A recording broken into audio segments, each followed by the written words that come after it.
Hey, it's Dana, Smart Club member of Standard Heating and Air Conditioning. When your AC isn't working, everything just feels off. That's why I trust Standard Heating. They're fast, reliable, and make it easy, so it's just one less thing to worry about. And if you've never tried them before, now's the time. Get $75 off your first service or tune-up. And while you're at it, mention 93X.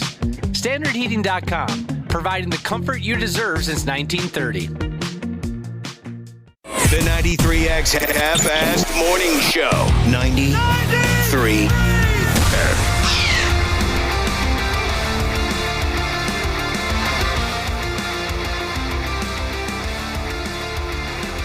Yep. A whole new full-on 5-day work week, huh? All right. Come on in. Everybody's welcome. Thanks for listening to the 93X Half-Assed Morning Show. I suppose for some of us, this is an F-off week because you're looking to take maybe Thursday or Friday, smooth off, and attend the first couple days of our wondrous annual state fair. I know there's got to be a few of you. I mean, they still say year after year after year, Cubby, that we've got the best damn state fair in the entire United States. Folks start lining up Wednesday night. They sleep on the sidewalk to try and be the first swinging D through the gates on day one, by God. It's a tradition for some folks that spans generations. Generations, he says. No question. Anytime you watch the news on day one, they talk to usually somebody well over 80. They find the oldest person they can, ask them how long they've been coming. Mm-hmm. I'm bringing my great-grandkids here, that kind of thing. It's probably the type of story that touches a player deep down. Absolutely. Yeah. It's awesome. Yeah. So for some of you, maybe you're looking at this week as, this one doesn't count. By Thursday and Friday, I'll be just wandering around the fair drinking beer. And I know I've got a group of family and friends that they've been hitting it on day one for decades. So they're not looking at this as a real week. They still say, though, we got the best food, the best beer, the best this and that. We'll play it cool for now. Maybe we can get into some more state fair jibber-jabber later on in the week. But, it's out there on the horizon. How was your weekend, Josh? Pretty good. How about yourself? Not bad. I saw a couple things in the last couple days that really brightened my spirits, things I've never seen before. Like, say? Like over the weekend, one of my neighbors, the grandpa came from Wisconsin. They're heading off to the fair on Thursday? Probably. Yeah. And they were doing some yard work. They invited grandpa over. He's a farmer, and he knows what he's doing. And I've never seen this before. He wore, old guy khaki shorts. Sure. That grandpas wear. Mm-hmm. He had that, and he had suspenders, but no shirt. No shirt whatsoever. I like that look. Have you seen that look before? I know an old guy who will go suspenders, no shirt. Never saw that. Yeah. It was incredible. I thought that's cool, and that's a guy that's comfortable in his own skin. Absolutely. A lot of times it's because Grandpa's got a bit of a belly on him, and those shorts are falling down, but that wasn't really the case with this guy. It's just his style. Yeah, that's just the way he did it. Some of the old boys like that look, shirt on or shirt off. The suspenders is their vibe. I know an old boy who will wear suspenders, no shirt, and you know what? The part that I wait for, Josh, because you just got to wait for it. Eventually, it's going to happen. Eventually, one of his nipples kind of slips out from under the suspenders. One is still covered but one of them kind of slips out. A little bit of a wardrobe malfunction. Uh-huh. That's something you got to look for. Next time you see an old boy with suspenders and no shirt, wait for one of those areolas to slip out from behind the suspender. It's a thrill ride. There's a small part of me that wanted to take a picture and send it to you guys, but then I thought that'd be violating his privacy a little bit. Sure. It might come across as a little creepy.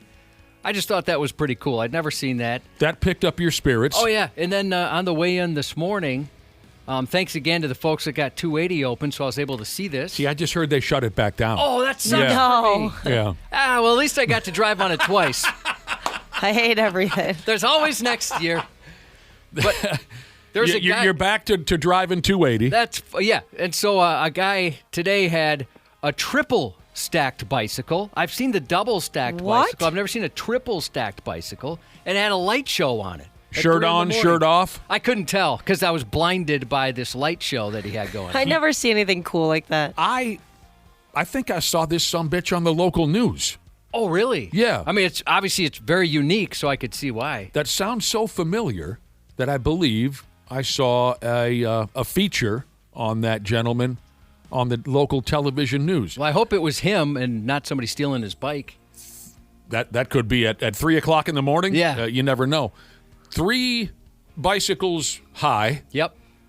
covered in Christmas lights and shining. And was he playing some music too? I couldn't suppose hear it you in my could car. have. You're inside the motor vehicle. I think that man is famous here in town. Oh, cool. Yeah. Yeah, I'm glad I got an opportunity to see him. Next time you see him, ask him what the hell he's doing up at 3 o'clock in the morning. Yeah, I'll look for that news clip just to make sure it's the right guy. Look that up. I swear to God, when I saw it on the television news, not only does he decorate his bicycle with lights, but I think he has a sound system on that pig, and he cranks out some of your favorite. If he did, At it 3 wasn't in the super morning. loud. Some of your favorite hits. I'm not saying he'll do that to you at 3 in the morning, but That's cool. You've seen him too. yeah, Yeah, so you know exactly what I'm talking I about. think that's the guy. Well, no wonder you. I gotta just be. see regular people on their bikes. I want to see this guy. This is way cooler. Well, you have to come in earlier. At like 3 o'clock Yeah, in you the got to morning. come in about 2 hours earlier. maybe the two of you will interact sometime. Ask him, hey, are you the guy from the television news? Did he seem like he'd appreciate I someone? don't remember so much the person as I do the bicycle, so I couldn't tell you if. But no wonder your spirits were lifted. Those are 2 pretty unique things to witness in one weekend. Yeah, absolutely. So there you go. Are you going to the fair before we go this Saturday? No. I That'll used be to. my first time. I know you used to be almost daily. Like I mentioned, I have family and friends who have been hitting day one for decades, and I used to be part of that group, but I kind of wore myself out on it. So it's been a number of years since I've done day one. I wish I Yeah, was a little bit closer than I would. It was a ritual for us. Mileage-wise, Yeah, like I know I'm not really far away. Like I'm only about like 25 minutes away from the fair, but I always, when I drive down there, I'm always so jealous of those people that are like right in those little neighborhoods that are like a couple blocks away from the fair. Like, oh, I'd be such a degenerate. I would be so broke. I'd be there every day. when I Why was don't you just go from here? Oh, I guess that's no, not an option. I have a kid that I have to gather at some point. When I was a young person, Ashley, I was fascinated when I first realized that the state fair is in a neighborhood and there are people who live in their houses only a block, 2 blocks from the fair. I was thrown by that as a little kid because I imagined that the state fair was its own universe. Absolutely. When you're a little kid, you don't understand. So I was totally jealous and enthralled by the idea of living walking distance away from one of the most glorious places on planet Earth. Some of those folks Still are to making this day, when I drive down to the fair and I see those homes so close, I think to myself, God, if I lived here, how perfect life would be. Were you going to bring up the parking? The parking. Yeah, some of those folks are making good money offering their lawns Yep. to have Yeah. folks park on there. That'd be pretty great. I would allow, because people will pay anything. Some people will pay anything to be closer to their destination. Yeah. I would allow some bitches to park in my living room. So There's would been I. moments where I drive past one of those houses and I'm like, maybe I should just pay the $75. Who cares? I'm going to spend a lot of money today anyway. I know some folks don't like it. All the extra traffic, trying to find a place to park can be difficult, even though you might live there. Right here, a guy just texted in and said, living by the fair sucks. I've heard people say that. Yeah, I imagine for some people it would suck, but Especially if you don't like the fair in general. If you're not into Yeah. it and you're not making money on suckers by allowing them to park in your driveway and your front yard, if you're just not into the vibe in general, I can totally understand why you are not looking forward to the next couple of weeks. But here's a guy right away. He said, he's a 6'5" oneer, and he said, living by the fair totally sucks. Just Airbnb your house and get the hell out of town for 10 days. Oh, dude, I would totally grab an Airbnb over there. I didn't even think of that. I bet they're all completely sold out, but I like that idea. Really? You think people Airbnb to go to the fair? I could see that. I don't mean yeah. any disrespect to the fair, but Honestly, I mean, like, I would love to do that just because it would be easier with a baby. So, I mean, there's probably other people out there who have the same thought as me. Like, then you don't have to drive that 30 minutes and get them all pissed off. You can just, like, leave the fair momentarily to hit a nap real quick at the house, go right back. Oh, that sounds awesome. Does anybody have an Airbnb? One of my friends, people do. one of my friends had a cousin that lived a couple blocks away from the fair, so he would go there right away in the morning, drink his nuts off, and then walk to his cousin's house a couple blocks away from the fair, sleep for 2 hours, go back to the fair, and drink his nuts off all over again. Sounds like a dream. Josh, Beef Walk Jesus has texted in to say that his Gross. buddy, Beef Walk Jesus has a buddy, which it sounds like a few of us would have bet against. Yeah. His buddy makes $15,000 in the 2 weeks of the fair on parking. Oh my gosh. That's great. I didn't think it was that crazy. Oh yeah, it is crazy. By the way, I Dude, made a brief wow. mention. I made a brief mention of, every year the Minnesota State Fair is rated as the best in the country. The food, the beer, the this and that. Let's take a moment here for Skull Bitches. Jesus says he can't get drunk at the fair this year. Well, that's a damn shame. Sorry to hear that. He says court ordered 30-day no drinky. Oh, yeah, you don't want to mess with that. Oh. He can't have a drinky until September 10th, so he says, I'm cool if the fair just flies by, son. Flies by. Court ordered no drinky, Cubby. I've Yeah. had some friends have rolled the dice on that.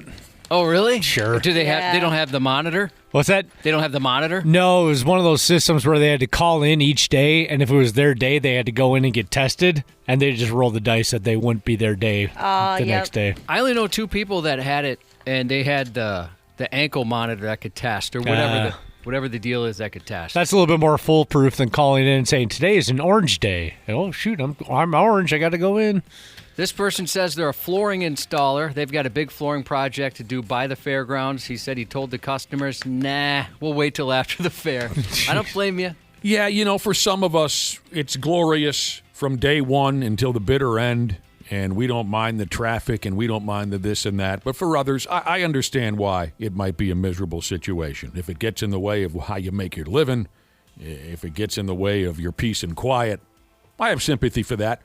10, 15, 20, 25 years ago, I never would have considered you people, but I get it. I get it. I cannot get over that he makes that much money. 15 grand? I mean, Well, at that point, I would just take that time off of work, just sit on my lawn and get drunk every day. Maybe they do.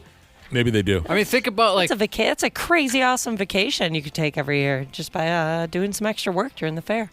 think about who's really figured it out. Sweet Martha's makes about $5 million a year just in those 12 days. Dude, they're crazy. Pretty awesome. Did you say $5 million? Just looked it up. $4.9 to $5 million during the 12-day run. My husband benefits from the state fair because of him selling meat. He has a couple clients out there, and so it always benefits. This time of year, the paychecks are a little nicer than usual.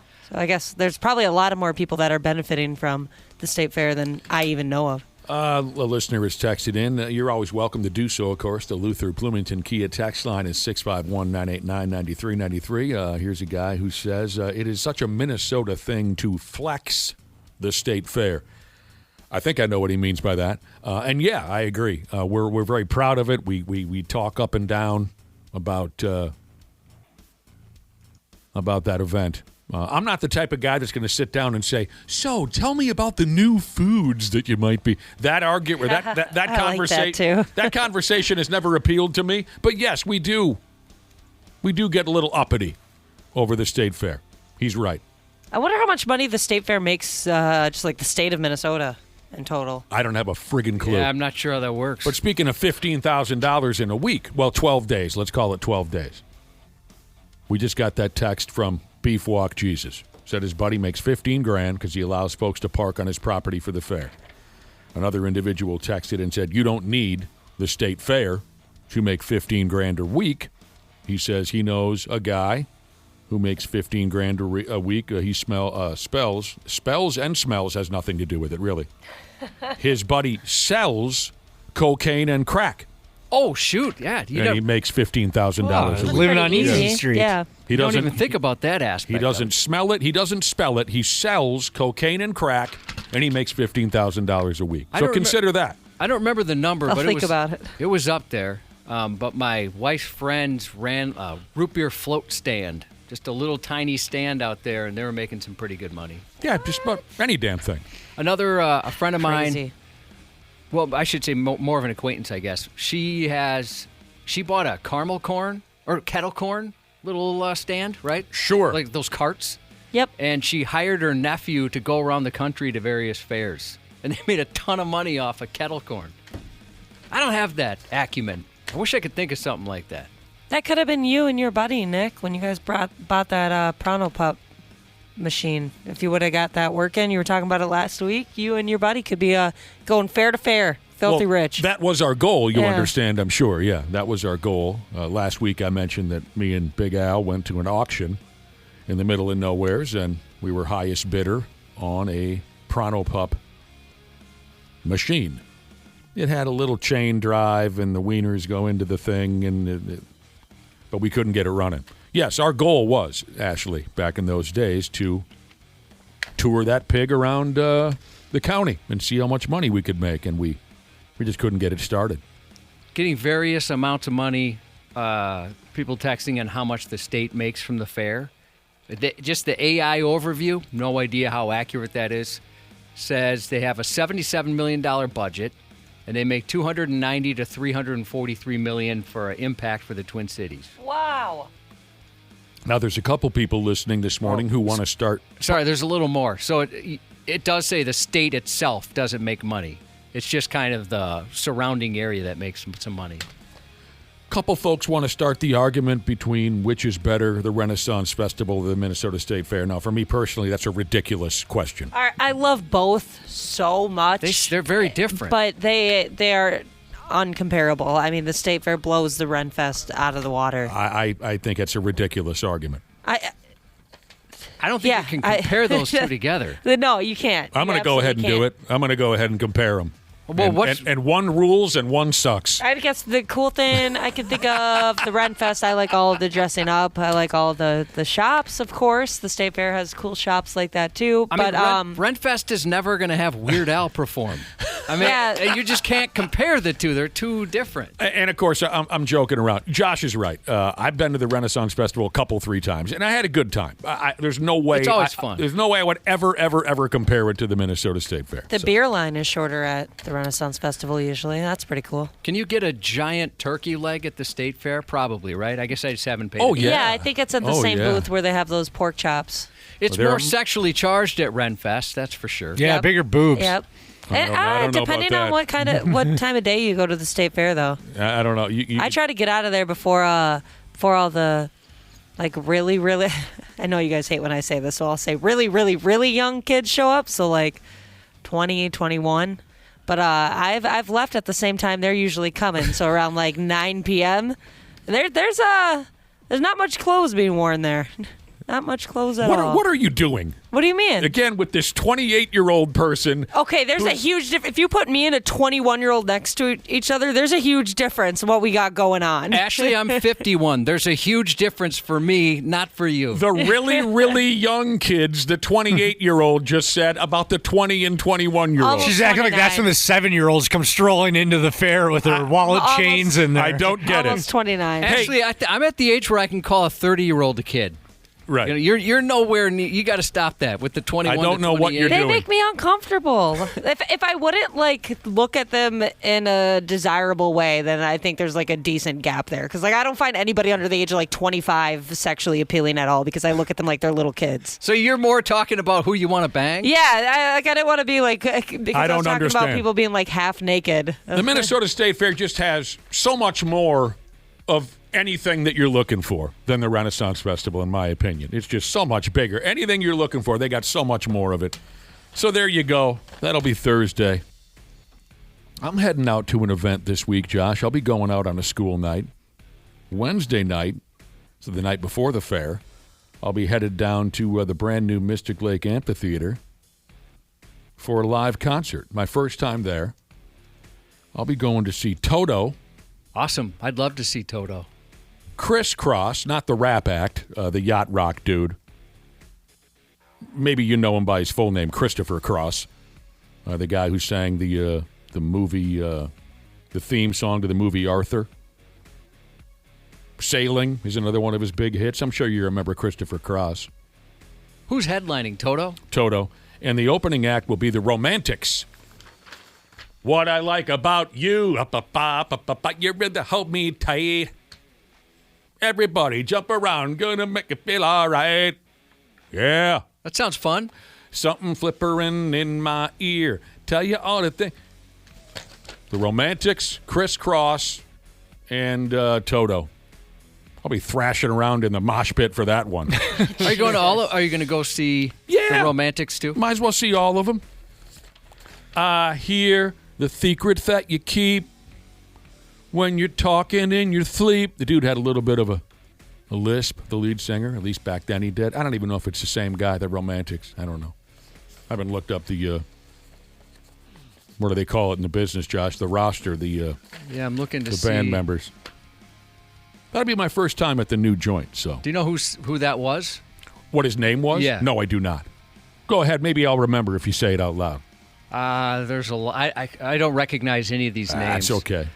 Wally Palmer? That sounds. I think his name was Wally. Yeah. Okay. So is he still there? Yeah. Oh, my God. If that's the singer. And, of course, Toto with the Africa and the Rosanna and the Hold the Line. Love Isn't Always on Time. I mean, yeah, I've seen him before. Seen him once or twice before, Toto. So there you go. This is a great text. Went and saw Extreme Tesla over the weekend. Oh, yeah, I got a couple of messages from friends who were at that show. What does this listener say? Well, I like how they started, went and saw Extreme and Tesla over the weekend. They're missing one. Right, right. The main act, the main event was Motley Crue. I got to be honest, if I went to that show, I went to the Extreme and Tesla show. Did they say they walked out before Motley Crue took the... They don't even mention Motley Crue, which I like. I thought I was a Nuno fan before, then I saw him live. Unbelievable. Put on a great show. Ended with a great tribute to Ozzy. Whoa. Yeah, Nuno Bettencourt, one of my favorite guitar players. That's right up your alley. Yeah, and it was funny. I had a few people, including Dana, send me video and pictures from the show. And I don't, it's not fair. It's not fair that he's one of the greatest guitar players of all time. He's so hot, and he's, such a young kid nearing 60 or whatever he is. Just a pup. Is he hot? Oh, my gosh. Yeah. Nuno Bettencourt? So he must have sold his soul, right? And I can only hope he has a tiny penis because you can't have all of that. It's not, he's rich. If he just would have hooked up with a legit band at some point in his career. Dude, you're not kidding. Yeah. Honestly, they've got some fun songs, but if he would have hooked himself up with just a different band. Yeah, it's fate, man. That's how it works. I mean, that's your type. I could not get into their vibe. There are certain Extreme songs where my stomach turns over. What was that one? Oh, if you don't like what you see here, get the funk out. Get the funk out. Get the funk out. Oh God, I just wanted to bash my face into the radio until I would be unconscious. It was just so silly. Yeah, and I know they had trumpets and stuff like that. I know you hated that. They had that trumpety kind of thing happening, and it just wasn't my... but there is one Extreme song that I really do love, Josh. What's that? All the world's a something or another, that's a good something or stop the world. I like that one. Too bad there's not two Nunos because he can sing so well. Two Nunos? Yeah. I'd imagine what he's doing on guitar would be a little tough to sing at the same time. My piss poor high school rock band, because our lead guitar player, who was wildly gifted, he was the only guy in the band who was truly gifted and could have become a professional musician. The rest of us were hacks, just looking to maybe get an HJ out of the deal. But our lead guitar player was also a massive Nuno fan and still is to this day, just like you. So because of his love of Nuno Bettencourt, there was one Extreme song that we would play periodically, and it was that acoustic one, wing bida-dum boom bada-dum bum bada boom bada bum boom. Not the love song, a little quicker paced. What the hell was it again? Wholehearted. Wholehearted, that's the one. Yeah, we used to play Wholehearted. That one I could handle. Yeah, they got a few. I had a couple friends who were at the Motley Crue Tesla Extreme Showdown. They sent me some texts saying they're having a good time. They didn't I expected I would get a text, later in the night saying, oh, my God, this is a disaster, when Motley Crue took the stage. But they didn't say anything, so maybe the crew put on a good show. I'm hoping that they did. Blondes are just for practice. Jesus said Extreme was fantastic. I would let Nuno have his way with me. Tesla is always a solid choice. We left after one Motley Crue song, first song. Cool. Yeah, our awesome promotions director, Amy, sent me a couple videos, and she fell in love as well. She fell in love with them. And holy cow, did she have good seats. Stop the world. Stop the world. Why, Josh? I know, here with the lyrics. Why did he want the, I want to get off? Plans? That's what he would say. No, he doesn't have plans. He would like to get off the, all right, we got to get going in the right direction. We're going to go ahead with the stupid news report and all kinds of other shenanigans before you know it. We'll be back in a few minutes on the Half-Ass Morning Show. 93. Air conditioning. The love of my life. Uh-oh. That doesn't sound good. What's going on, Habs podcasters? We're getting into that soupy part of the summer when your air conditioning is going to be holding on for dear life. That's where our friends at Standard Heating and Air Conditioning come into play. If your AC is out, you shouldn't have to wait. Standard prioritizes homes without cooling, so they got your back. With over 70 trucks on the road, they're ready to make you comfortable fast. That's better. Schedule now at standardheating.com, providing the comfort you deserve since 1930. Years of hard work, and now you've got pain in your back, your shoulders, your knees, maybe your joints. You need help. Randy Shaver here with the answer. Dave Bialke. He's got over 30 years experience in getting workers' compensation benefits for people just like you. Don't suffer. Call Bialke Law today. 763-571-2410 or go to bialkelaw.com. That's BIALKE law.com. And it spells relief for you. Drinking and driving will change your whole world. The next time you're out with friends, consider what would happen if you got pulled over after drinking, like the legal fees or the time in court or a DUI on your record. Your decision to drink and drive could change someone else's world too if you hurt or even kill them in a crash. Instead, what if a decision to call a sober ride changed your world for the better? Drive sober or get pulled over. Paid for by NHTSA. Stupid news on the Half-Assed Morning Show.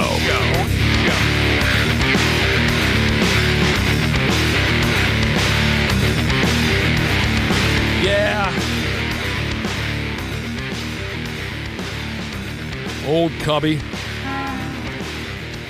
Ashley, Dana, every one of you. Here we go with the latest in foolish behavior. Now, I can't say that I've given this gimmick much thought just yet. But from what I'm told, there are some folks who are pretty wound up about flock cameras. Does seem to be the case. Cameras that can read the license plate on your motor vehicle, and then the police or the government or whoever can supposedly figure out who you are, right? Did I get that right? That's right. All right. Fair enough. Flock cameras. Down there in San Diego, California, they've set up a few of those flock cameras. And one dude put on a pretty good show at his local city council meeting. The subject being flock cameras. The city council wanted to sit down and jaw-jack about it. Dude showed up. He dressed head to toe, full on, 4-alarm. He showed up dressed as Darth Vader to sarcastically endorse flock cameras. The Emperor is a fan of flock, and we must continue utilizing flock technologies so that we can follow and surveil the rebel scum. I need this so I can stalk my ex-girlfriend. Also, this is what the Emperor needs. This technology will help us find the rebel scum and their hidden base on Hoth. Thank you. Roger Ralph? Is Roger Ralph present? I'm impressed by the imitation. That was good.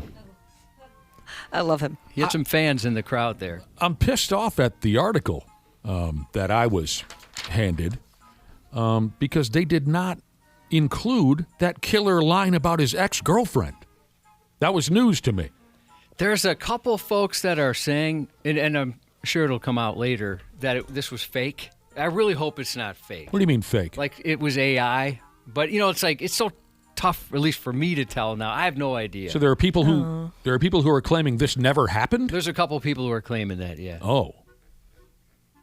Mr. I Vader. Googled it again today, and I didn't really see any news organizations saying, we really screwed that one up. Because a lot of news organizations publish this. It was a meeting of the City of San Diego Public Safety and Livable Neighborhoods Committee. So obviously it was a packed house. Mm-hmm. And here comes Darth Vader into the room. Or it could have been the legendary Chad Vader. I have trouble telling the two of them apart, Darth and Chad Vader, with the two of them being brothers and all. But anyways, he's at the podium. He's got the live mic. And he was there to be cute and sarcastic about the flock license plate readers. You heard what he said, I hope, there. The Emperor is a fan of flock, he said. We must continue utilizing flock technologies so that we can follow and surveil the rebel scum. But like I said, the article that I had in front of me didn't mention that Darth or Chad Vader had that great line about how, what did he say? I like to use it to stalk my ex-girlfriend. Unfortunately, they have been used for that. Oh, is that right? Yeah. Okay. Yeah, like I said, this subject is pretty new to me. I haven't followed it yet. He goes on to say, we all know that flock cameras are not only following the license plate readers, they're following the children. This technology will help us find the rebel scum and their hidden base on Hoth. So what do you make of all that? Pretty funny and clever. Sometimes I think those things are annoying, but other times they're pure genius.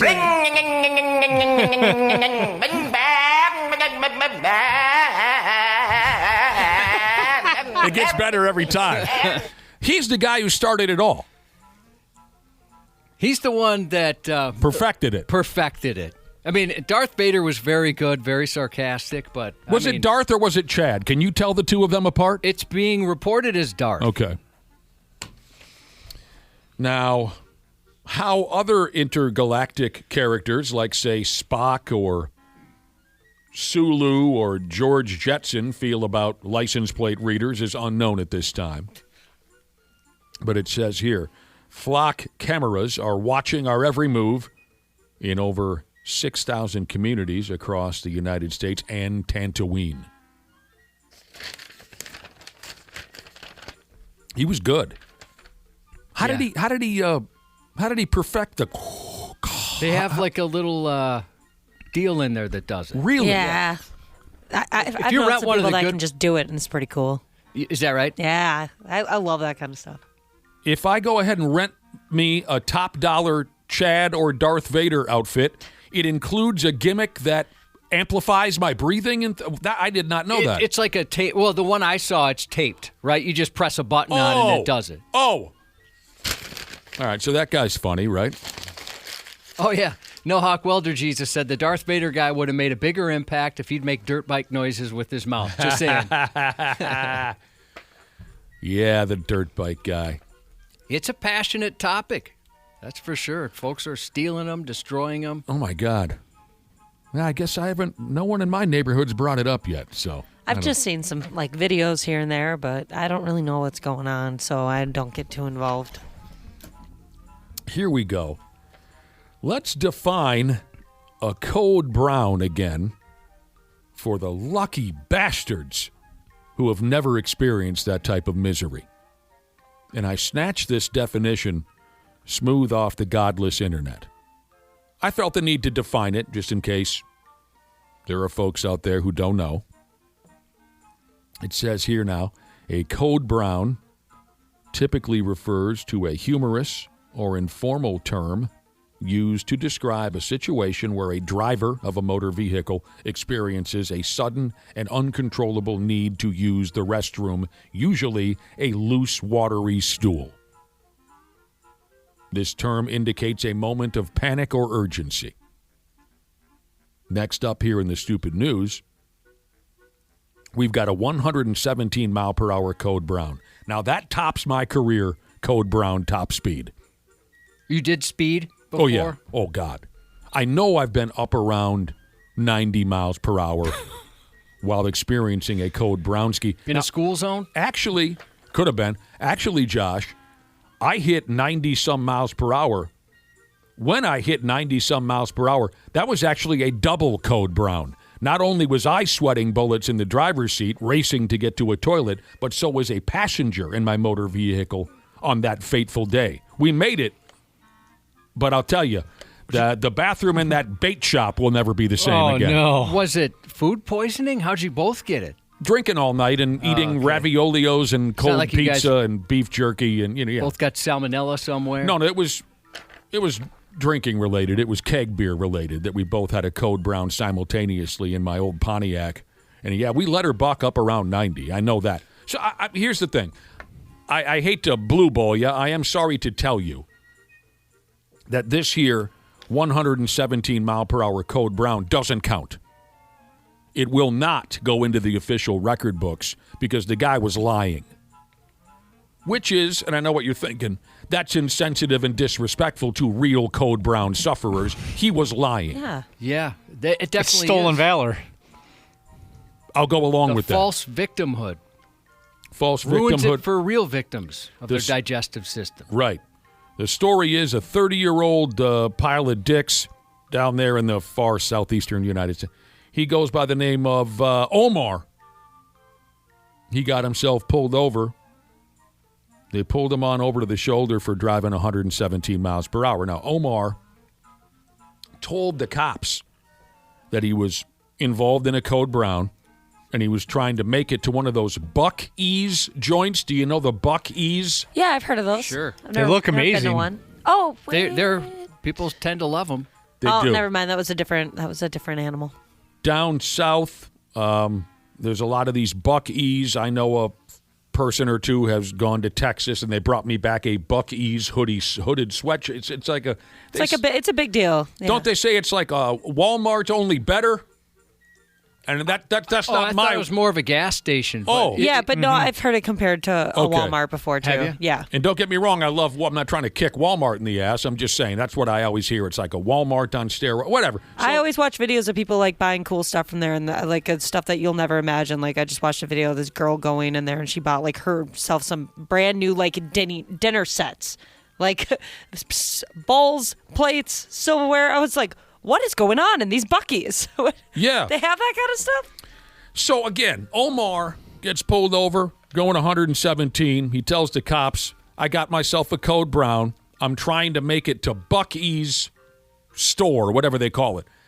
Well, here's where he effed up. The nearest Buc-ee's to where Omar was pulled over was about 60 miles away. So he was blowing smoke up the cop's ass. He was trying to get Code Brown sympathy for driving so fast. That's why he's got to get going, man. He's a dirty liar, He's is got what a he long is. drive ahead of him.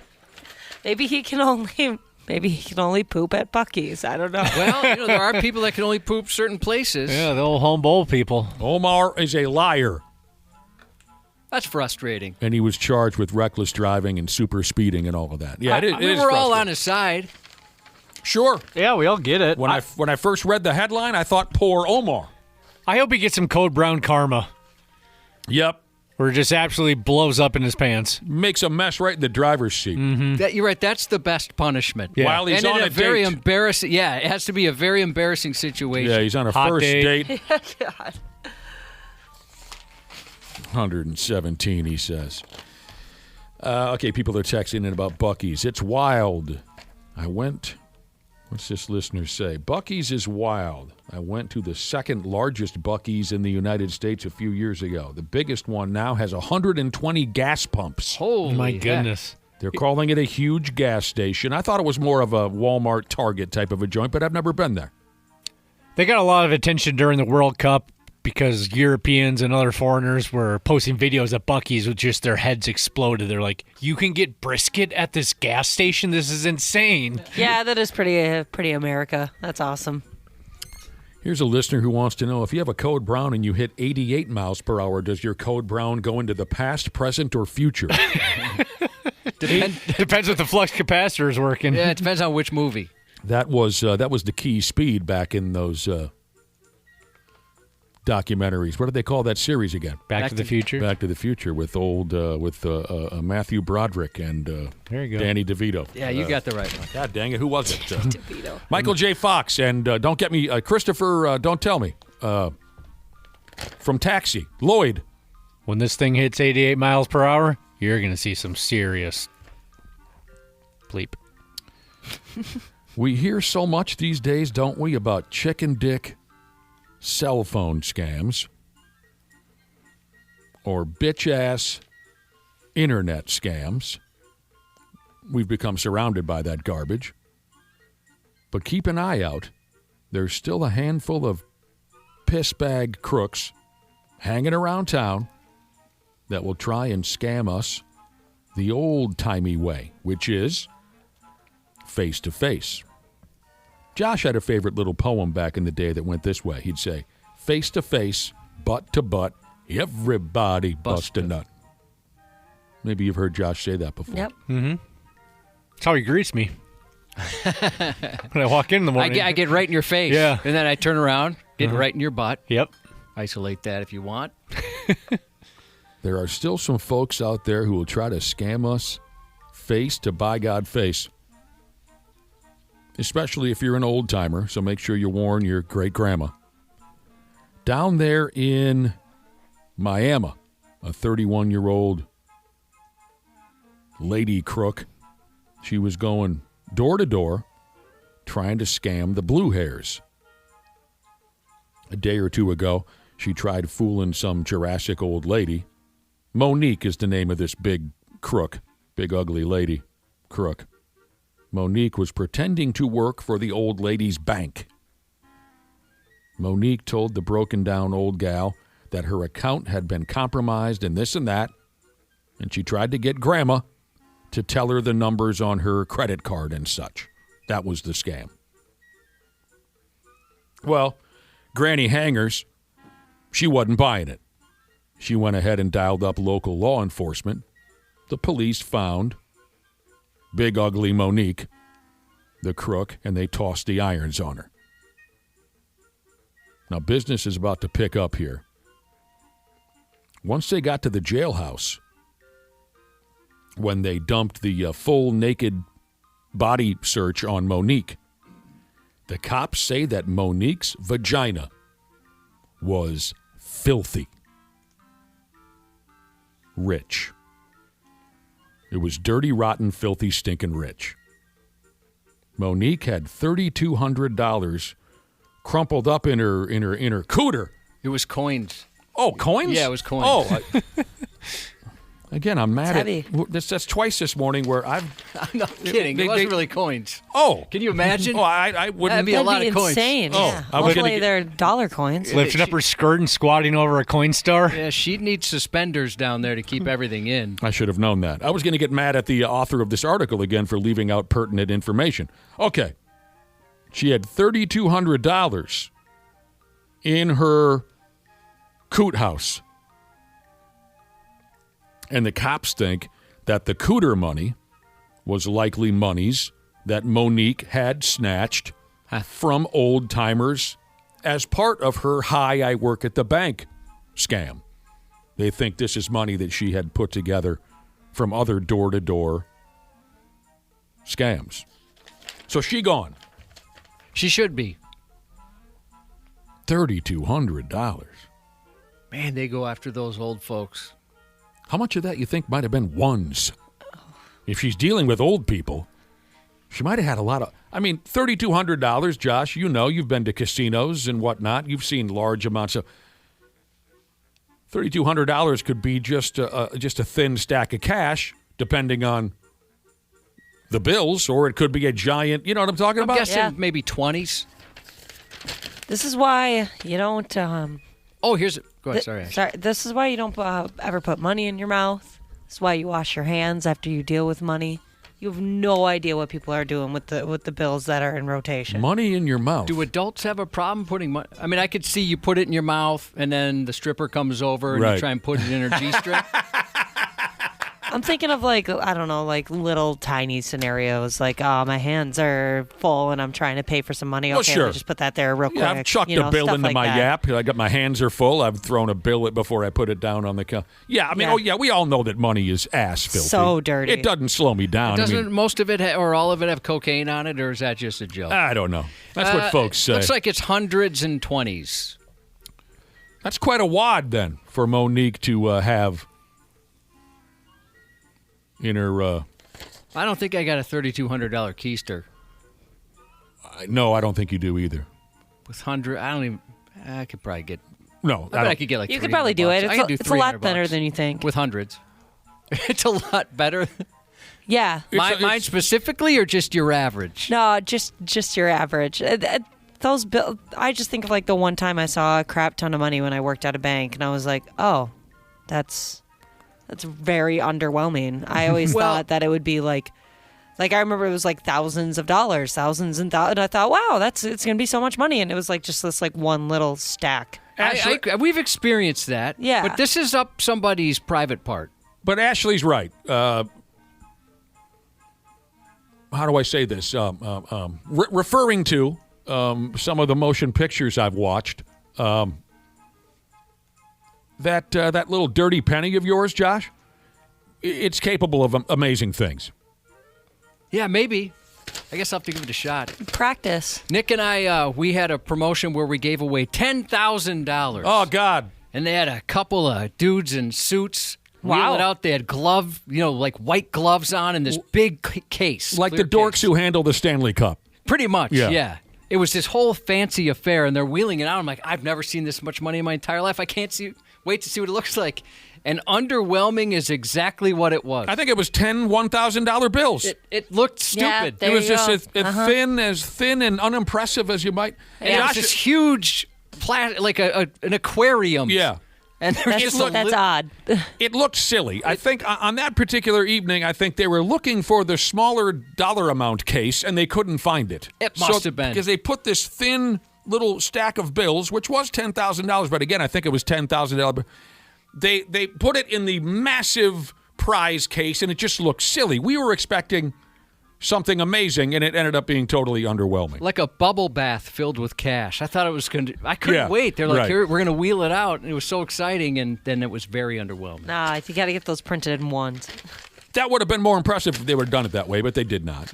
They were the casino people. What are we going to do? Question how they, we were just spectators. Santa Claus was there that night. He was? Yeah. I don't recall There that. was a guy that was dressed up as Santa Claus. I don't really know Wow. why. Well, was it around Christmas? Ask Josh. Josh. That I don't remember. I don't think so. It's funny how you can tell who are the drinkers and who are not. I don't remember anything about Santa Claus that evening, but Josh he retains these things. Bet he'd be a hell of a wingman. Lake Street handshake. Santa Claus? Yeah. Oh, yeah. He definitely, there were strippers. You remember the strippers. That's the whole bit was around strippers. Okay. No, I don't remember that. So I don't remember why we were at the casino that night, but you do. That was the night we did Are You Smarter Than a Stripper? Which was fun. That was a lot of fun. And they were smart. These girls dominated. They were so good at fun this night. trivia. That was a lot fun of night, yeah. Lake Street handshake, Jesus has advice. Just continue using a butt plug every day, and then I can be the Michael Jordan of keistering cash. Like Ashley said, it takes practice. You'd be surprised what that thing is capable of. I've seen some movies. All right. Anybody play pinball anymore? Sure. It's been a long time. I have a It's been a pinball couple machine. months. I am the owner of a pinball machine. Damn thing don't work. I'm not too good at it. Down with you, Ashley. Interesting deal here. For the first time in nearly 70 years, kids can legally play pinball in the state of South Carolina. About time. The governor signed off on this. For the longest damn time, playing a game of pinball was for adults only in South Carolina. You had to be 18 and up. It says here there weren't too many people in South Carolina who took this law terribly seriously, but still there were bar owners and whatnot who have been saying for years, hey, can we do something about this stupid pinball law So I don't have to worry about getting a ticket or a citation or whatever for letting a kid play my pinball machine. You got yourself a bar and grill type of a scene. You got a couple of pinball machines. They don't want to have to worry about that.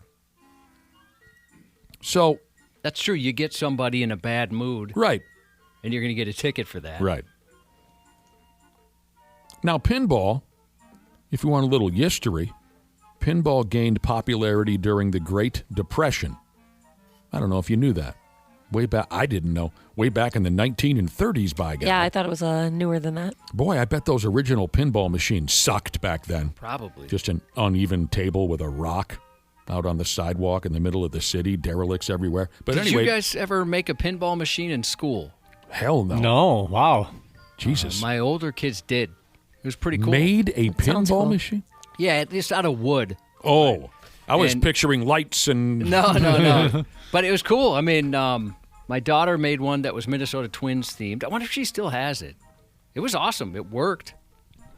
Back in those days, back in the 30s, grown folks worried that their children would skip school or spend their lunch money to play pinball or make bets on pinball. And they probably did. Well, actually, I can tell you later on in this story, they did. Parents were worried that their children would turn into derelicts, skip school, spend their lunch money on pinball.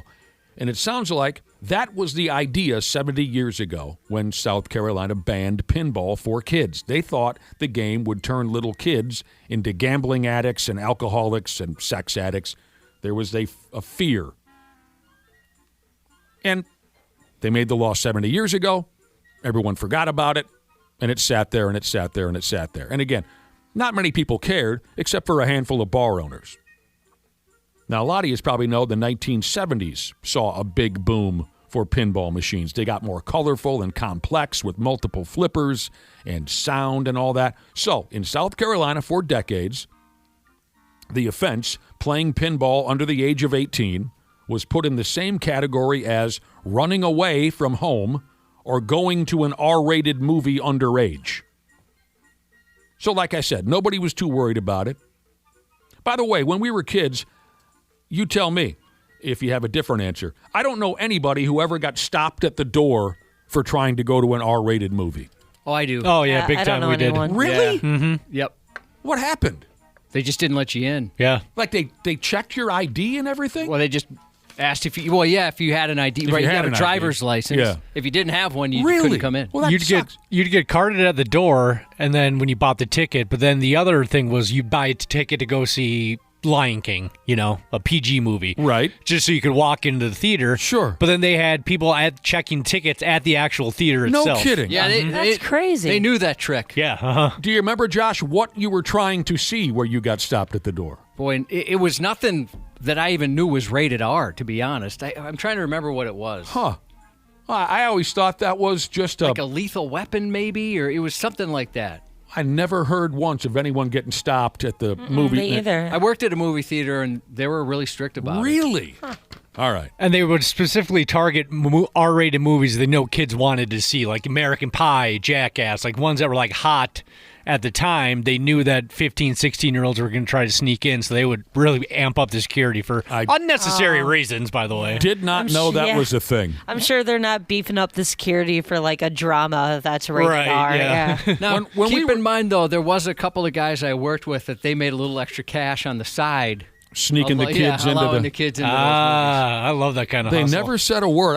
I remember being, 11 years old and going to see R-rated movies. No one said Dick Tracy. Anyway, it says here there is no record of a minor who ever had to face charges for illegally playing pinball in South Carolina. That would suck. But the threat of breaking the law did hang over business owners' heads, and they didn't like it at all.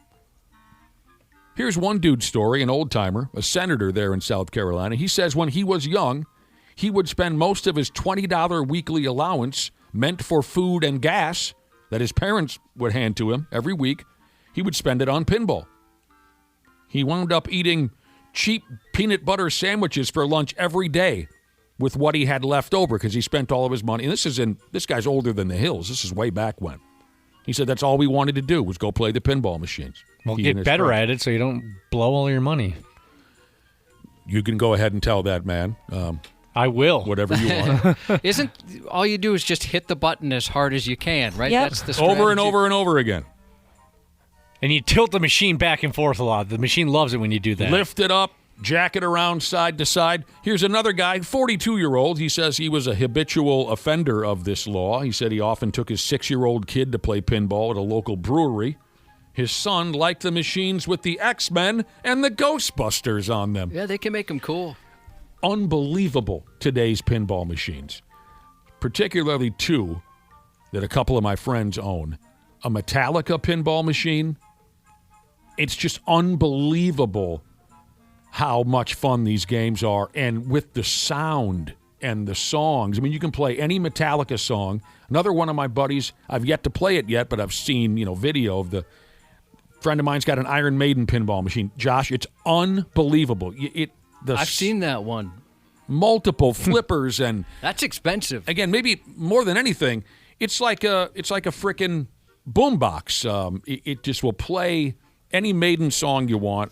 Awesome stuff now. I have an old pinball machine, an old Kiss pinball machine, and I can't get the sumbitch to work. I've had a couple guys come in and finger bang it, and it works for a week, and then it dies again. A few people are saying there's security guards now at movie theaters. I know they'll have off-duty cops. Really? Yeah, like after 6 or whatever. That's a damn shame. I had no idea that it was ever something that was enforced. So there you go. Sports on the 93X Half-Assed Morning Show. Fascinating. A few of our listeners have texted in, and they've named the R-rated movies that they were unable to see in person at the theater because they were carded at the front door. Didn't know that was a thing. God dang it, Josh. One of our listeners was unable to watch A Few Good Men in the theater. Oh, that's a great movie. By the way, never saw it. Oh, it's excellent. Was unable to go into the theater and see A Few Good Men. Another kid, well, not a kid, he's an adult now, but he got blue balled back in the day trying to see Terminator 2. Oh, that sucks. Also a great movie. Turned him away at the gate. What we used to do is say the four of us were going to an R-rated movie, but one person was underage and they couldn't buy a ticket.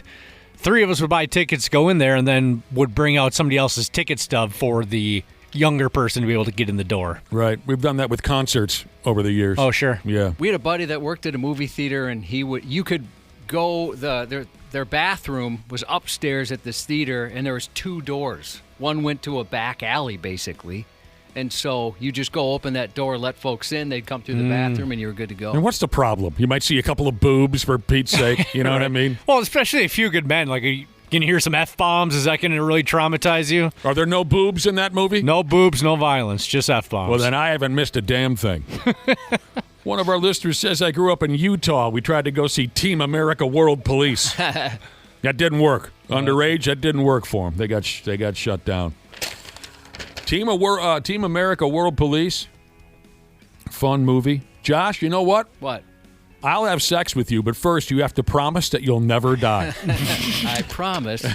That's the most graphic sex scene I've ever witnessed. And the hottest. Yeah, I liked it. I don't know about the hottest. That turned me on. Oh, not me. What was her name again? Lisa? Lisa. What she was willing to do, that turned me on. She was willing to do anything. That's why I think of it differently than you do. We'll agree on graphic. You weren't turned on at all? I was. No. Lisa will do anything. Give her another watch, Josh. See what happens. And I am up for anything. At least I was back when I saw the movie. Oh, I've told you before. One night, few buddies hanging around pocket billiards at my house.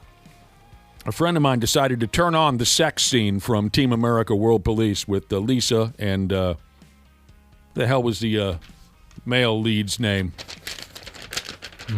Rick. I can't remember. I don't know. I've only ever seen the sex scene because of you that's all guys. you need. Yeah. Gary. Yeah, So that's it. Yep. while we're shooting pool, a friend of mine decided to put on the sex scene from Team America World Police on the, what do you call it, the DVD player, and he hit the super slow-mo. So what in real time is a 3.5-minute sex scene turned into 28 minutes or something, right? Every single move they made. Well, Wang, my buddy Wang, he's not built for that. And Wang literally was gagging, like leaning over a trash can, preparing to throw up. No way. When the Cleveland Steamer, God, that was fun. That was Where gross. was the garbage can located in your house? In the corner. It was in the corner? Yeah. Twins had a forgettable series in San Diego. The Timberwolves were sold again. Those are just a couple of things that we can cover in a half hour when Randy Shaver and Brad Ryder show up. Josh's news report is coming up next. 93. Air conditioning. The love of my life. Uh-oh. That doesn't sound good. What's going on, Habs podcasters? We're getting into that soupy part of the summer when your air conditioning is going to be holding on for dear life. That's where our friends at Standard Heating and Air Conditioning come into play. If your AC is out, you shouldn't have to wait. Standard prioritizes homes without cooling, so they got your back. With over 70 trucks on the road, they're ready to make you comfortable fast. That's better. Schedule now at standardheating.com, providing the comfort you deserve since 1930. Years of hard work, and now you've got pain in your back, your shoulders, your knees, maybe your joints. You need help. Randy Shaver here with the answer. Dave Bialke. He's got over 30 years experience in getting workers' compensation benefits for people just like you. Don't suffer. Call Bialke Law today. 763-571-2410 or go to bialkelaw.com. That's BIALKE law.com. And it spells relief for you.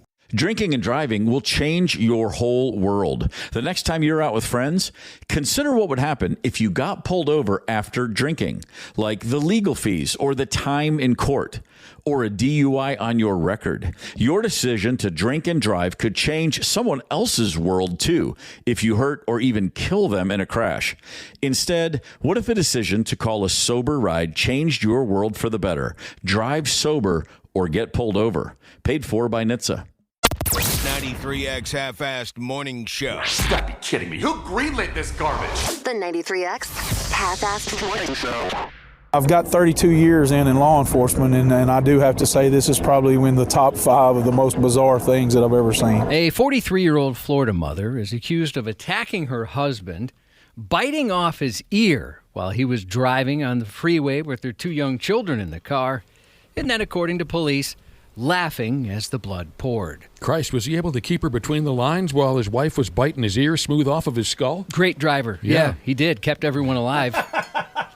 The incident happened about 8:15 p.m. Saturday, August 15th. Amy Baker and her family were headed home from a boat party in Fort Lauderdale when the couple began arguing. Baker's husband told authorities the fight stemmed from past problems in their relationship. During that argument, Baker called her husband several derogatory names. He responded by asking her, "Hey, who's the one with the felony?" Baker was. It was Baker. His wife. And apparently she wasn't content to let her previous felony go without a sequel. Baker then struck him on the left side of his face while he was driving. About 2 minutes later, she whipped up a recipe for disaster, and Baker grabbed her husband's face and head with both hands and bit into his ear. God dang. The husband, understandably not thrilled about becoming a snack, said he was in shock at the sheer amount of blood and drove himself to the hospital. He told investigators he never touched or struck Baker during the altercation. He thought they were just having a disagreement, but apparently she thought they were having lunch. After the carnage in the car, Baker laughed and didn't appear to take the severity of the situation seriously. She don't care. Girl, you bit my ear off. She doesn't care. The charges are serious, though. She's facing 1 count of aggravated battery and 2 counts of child neglect. Yeah. The kids witnessed dad's ear getting bit off by mom. Some therapy, some light therapy there, at least. He kept her between the lines. Good for him. Put this sumbitch on the NASCAR circuit right now. A dog got an unexpected field trip after someone stole a truck with the pup still inside. Police in Sebring, Florida responded after receiving reports of a stolen vehicle. According to investigators, the truck's owner parked outside City Hall, left the vehicle running, and went inside while the dog remained in the truck. About a minute later, authorities say a passerby saw an opportunity and decided to upgrade from pedestrian to driver without completing any of the required paperwork. Fortunately, the driver had a happy ending for the furry passenger. Authorities located the truck, and shortly afterward, the dog was found at a nearby home and reunited with its owner. Schmoopy. While we're thankful no one, human or canine, was injured during this incident, it serves as an important reminder: if you don't want your vehicle stolen, lock it and take the keys, the police department said. Yeah. Probably thought maybe his dog would do some guarding of the vehicle. Dog was just happy to have a new friend. Yeah. Some dogs are involved in that, others are not.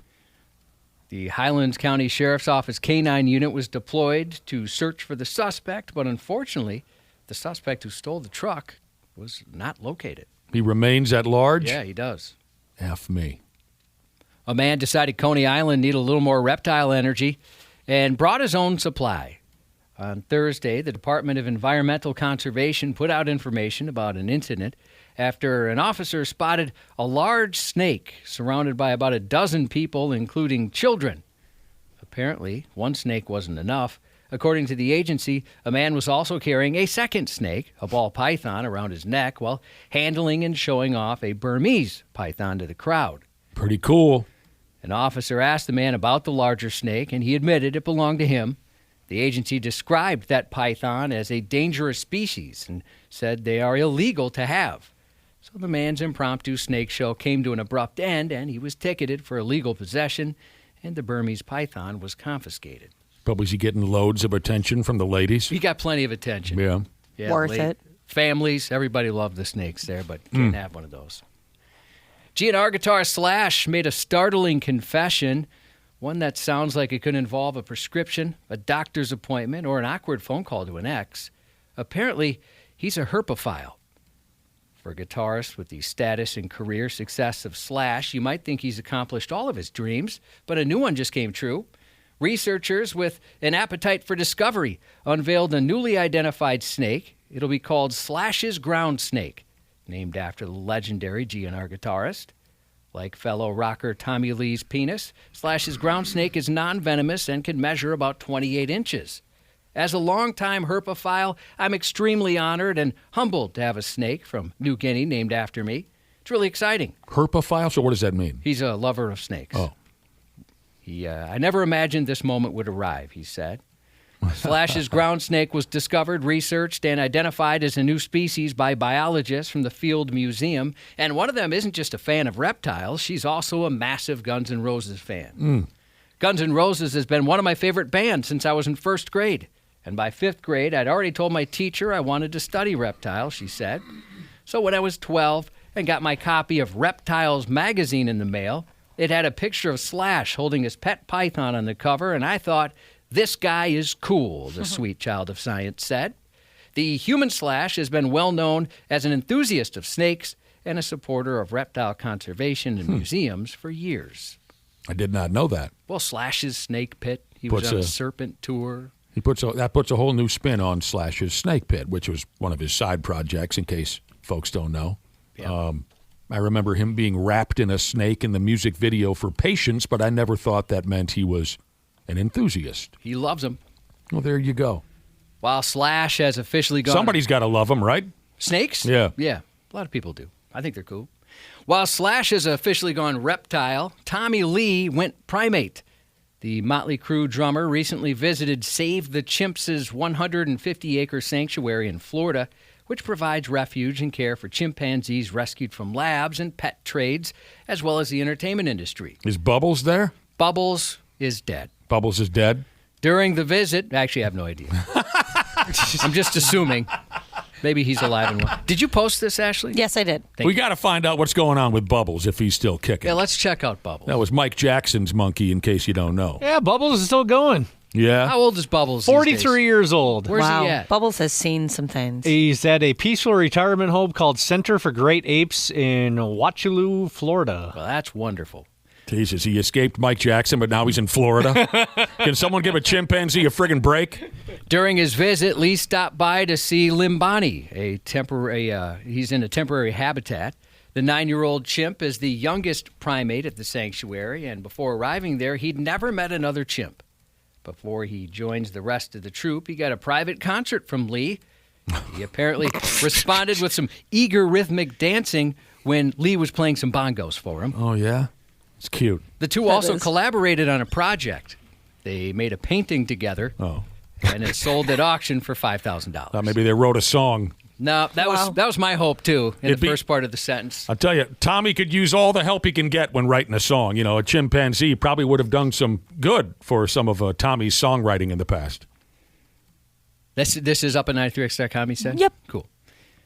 Why text at the speed of light when you could text at the speed of a slightly out-of-shape bird? 2 mobile apps are proving that patience is, in fact, a virtue and a business model, letting users communicate at the speed of carrier pigeon, and people are flocking to it. Fun. I was wondering if you guys had heard of these. These were news to me. No, I haven't heard of them. They sound cool, though. Roost Social and Carrier Pidge. They have no affiliation with each other, but they both were building sizable audiences around the same low-tech idea, messages that don't arrive instantly.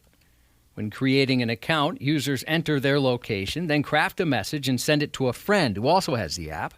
From there, the message travels at roughly the amount of time it would take the selected animal to physically fly, crawl, or otherwise make the trip between the 2 locations in real time. Carrier Pidge keeps things strictly pigeon. In the app, pigeons cruise at about 110 miles per hour, considerably faster than actual pigeons, which fly about 50 to 60. Roost, meanwhile, offers a whole menagerie of messages, including birds and other animals. Users can even select a red-eared slider turtle, which delivers messages at a robust 1 mile per hour. Roost developer put it plainly, people are worn out from technology being wedged into every corner of their lives and are looking for a way to loosen its grip, he said. Waiting 3 days for a big fat turtle to deliver happy birthday might just be the ticket. Of course, not everyone has the patience to let a message take the scenic route. In fact, most internet users apparently have no tolerance for waiting at all, so much so they've named a rule after this, the 4-second rule, the amount of time the average internet user will wait for a page to load before leaving and going to another site. 4 seconds, huh? Yeah, that's probably right.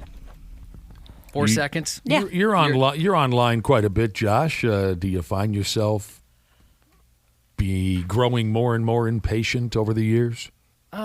Sometimes, like, I would say I did for a little bit, and now I've swung back the other way. Or if you see an ad and it's like 30 seconds, there's times I'm like, for crying out loud. I remember. Yeah, I ain't got time for that. I remember you mentioning once how you had kind of an awakening where you were trying to watch a video. The ad was only 45 seconds or something like that, and you gave up on it, and you said to yourself, Jesus, what's happening to me? I can't wait 45 seconds to see I did feel that way, but sometimes it's like, okay, for work, I got to watch 10 videos in a row. You got to get through it. And then sometimes it's the same commercial every time. Yeah, and then there'll be 2, all of a sudden there's one in the middle of it, too. Yeah, Jesus, or you're trying to record something or play it live on the air.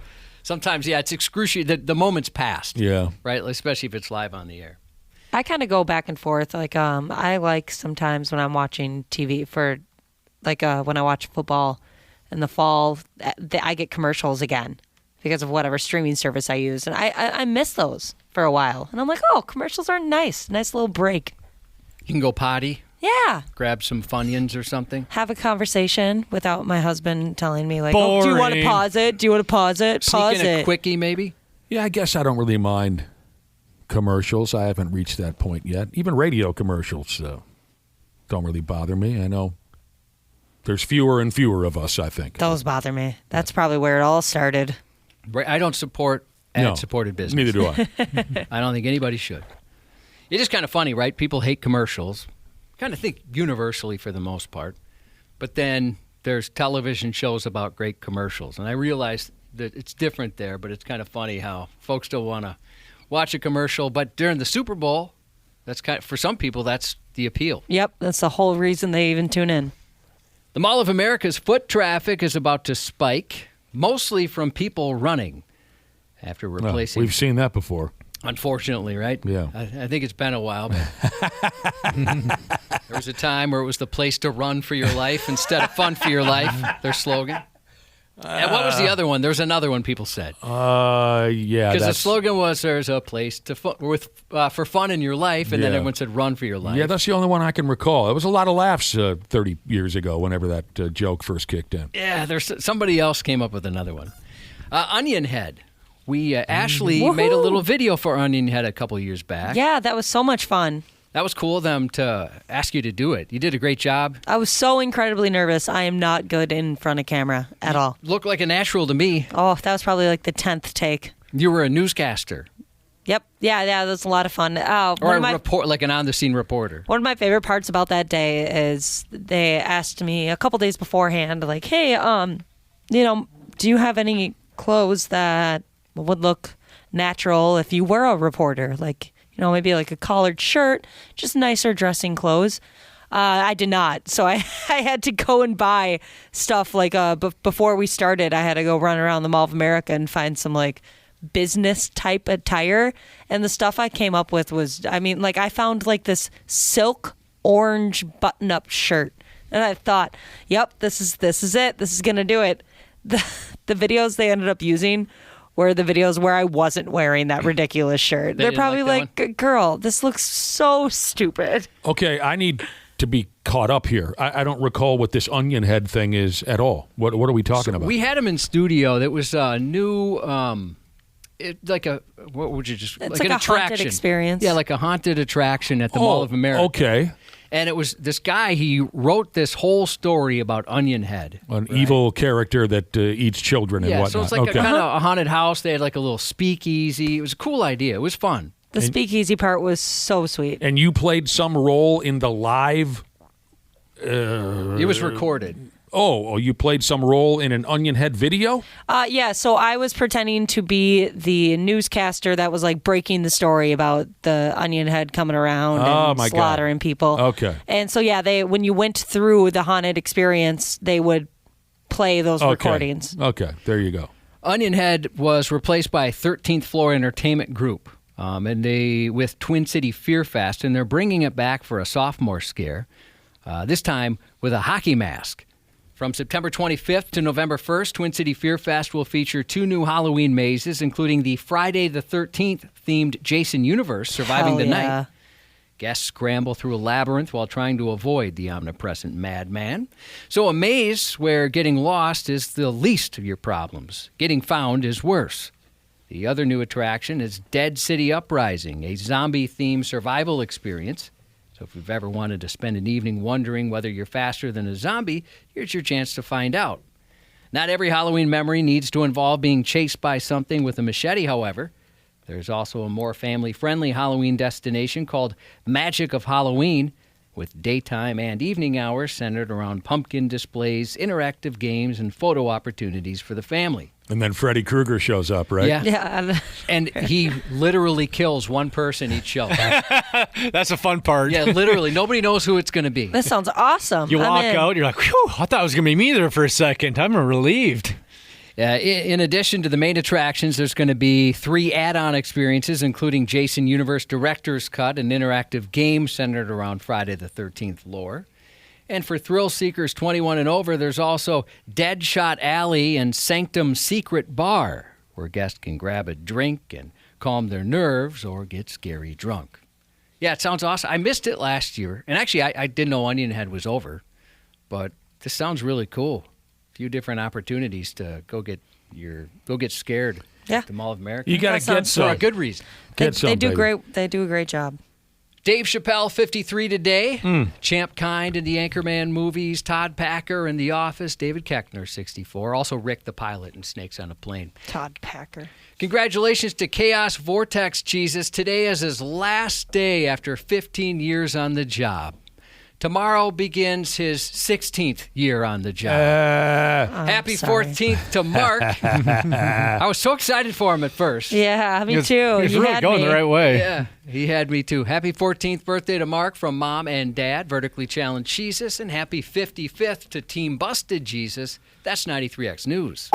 Randy Shaver and Brad Ryder on the Half-Ass Morning Show. Dennis has promised us that every time the Vikings win a football game, he will play the drums for us in the final segment of the program. So stay with us because you're going to hear the man play the drums with his own band. We're going to close it. Let's close out the show with the man of the moment, Dennis Green. Go, Bucks! It's all the best. They're gonna beat the rest. Go, Bucks!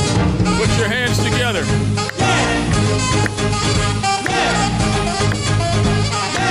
That's fun. There you go. Randy Shaver, Brad Ryder, good morning and welcome to the program, Ski. Good morning. Little morning. Sunshine Music Band.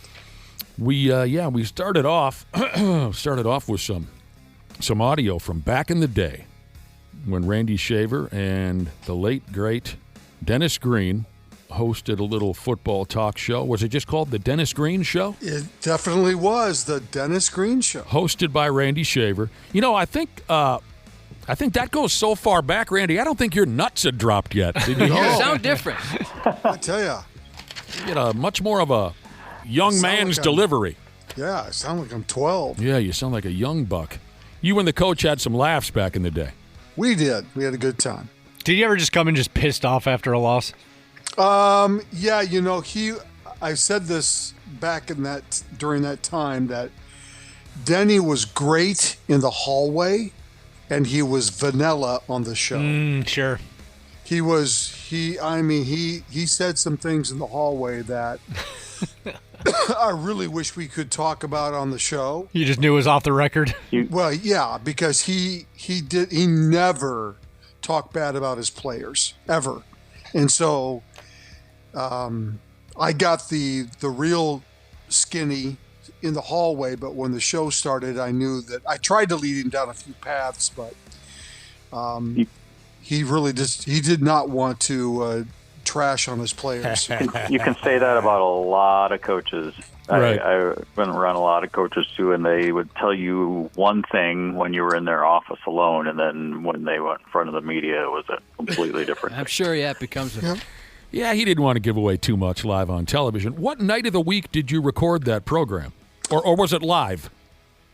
Well, we recorded it as if it was live. Okay. But I that's a good question. Because when Dana asked, did he ever come in pissed off? Was this a Sunday night show where you would No. Okay. No. Okay. No, I think we recorded it probably on a Tuesday night, I'm going to guess, because that was the players. Denny started Tuesdays in the community in the NFL. Oh, that was really Denny's idea. I call it Tuesdays in the community. He started that, huh? I believe so. Oh, yeah. So I think we recorded that on Tuesday nights, I think. They wanted me to do Wednesdays, Cubby. You stuck to your guns. I said Tuesday is when the coach will be in the community. Right.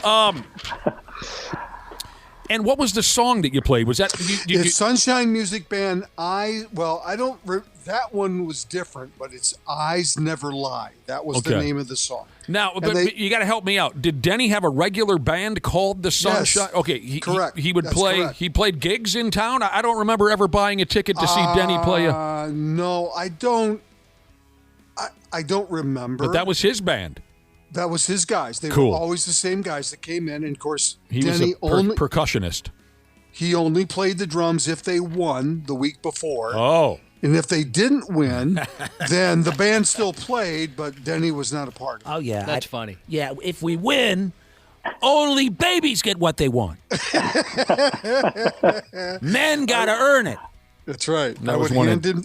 I would hand him the sticks. And Yeah, was it his idea to play the drums, or did you come up with that idea?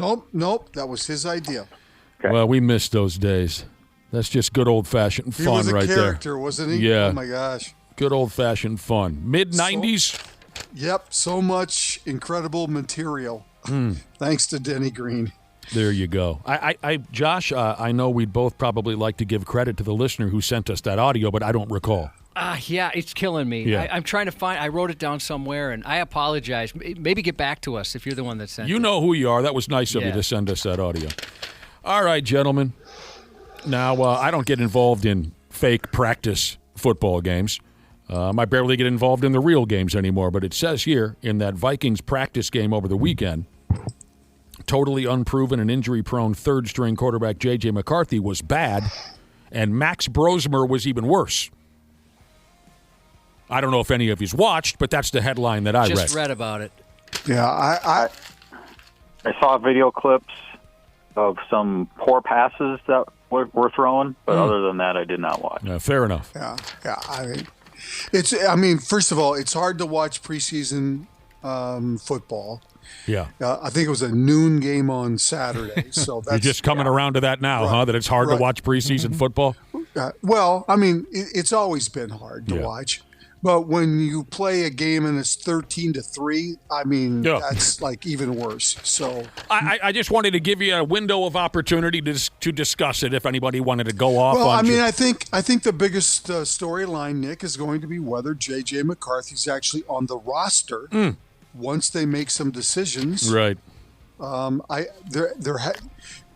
Teams don't play their regular players very much at all during the preseason. No.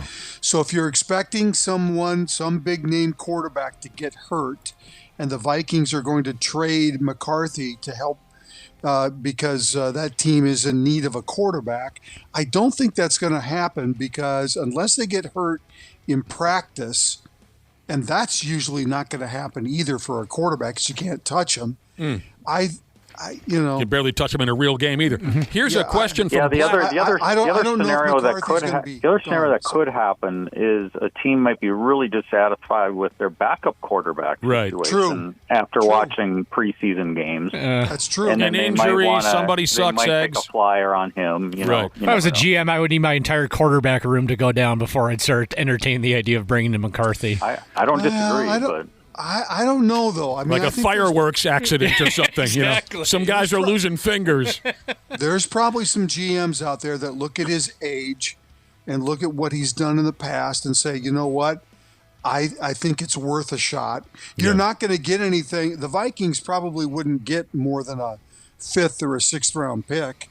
If they get a 5th-round pick, they should pull the trigger now. Mm-hmm. Everybody gets a 2nd, 3rd, 4th, 5th chance at it. So, sure, there's somebody out there who... Now, here's a question from Blackbeard Jesus, and you guys are really going to enjoy how he begins his text message. He says, hey, can you ask Harry and Lloyd over there?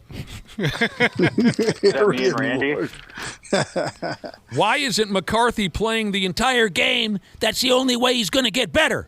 Says Black. That's a question from Blackbeard Jesus. Huh? He got hurt. I heard he tweaked something on JJ the Iron Man? What? Yeah, I know it's hard to believe too. I saw a clip after the game of KOC getting asked about JJ McCarthy. He was banged up. He just had this look on his face where it's just like, I can't wait till I never have to talk about this kid ever again. All right, so there you go. Hey, a Kansas City Chiefs kicker by the name of Harrison Butker. What does it say here? He's going into the unofficial kicking record books. He kicked a 69-yard field goal. What? Pretty crazy. Yeah. Over the weekend. That was Saturday against the Tampa Bay Buccaneers in a practice football game. Dana, were you fired up? Was pretty nice, wasn't it? That's why his teammates were all fired up. I just got that. That is a nice length of field goal, isn't it? I really thought we were going to get past the number 69 just once. I didn't even notice it. I didn't. So it won't be official because it was a practice game. Right. But it does technically go down as... a 70-yard field goal is coming. It'll happen. It's coming. Have you seen some crazy? You can damn near take the touchback and just kick a field goal. Yeah. I saw some chatter about they need to make the field goals tighter. Not as wide because the kickers are getting too good. That'd be kind of fun. Well, why don't we just go back to the regular football? I mean, I'm sorry? Now they've had that K ball the last few years. Oh, yeah. But that's a harder ball, which means it'll go further. Well, why don't we just go back to the regular ball? Currently, the longest field goal in NFL regular season history belongs to Cam Little. This dude actually owns the longest and the second longest field goals in a real game. This Cam Little character who kicks for Jacksonville, he made a 68-yarder last season. He also made a 67-yarder last season. So he's in the official record books as number 1 and 2. This Butker would have broken, how do you say it, Josh? Would have broken the record had it been a real game. It was not. I am all in favor of making a 70-yard field goal worth 3.5 points. 3.5? Yeah. Let's do it. Not 4. 3.5. Let's friggin' do it. The Vikings won 17.5-14 today. Exactly. Yeah. Well, Josh, I believe if this isn't the liquor talking, they had the more narrow goalposts in arena football. Yeah. I remember that. They do, yeah. Or they do. I haven't watched arena football in years, but they had very narrow goalposts in arena football because they only played on a 50-yard field or 35. It was a very short little. It was a hockey rink, for Christ's sake. So I don't know. I don't know if making the goalposts, thinner or shorter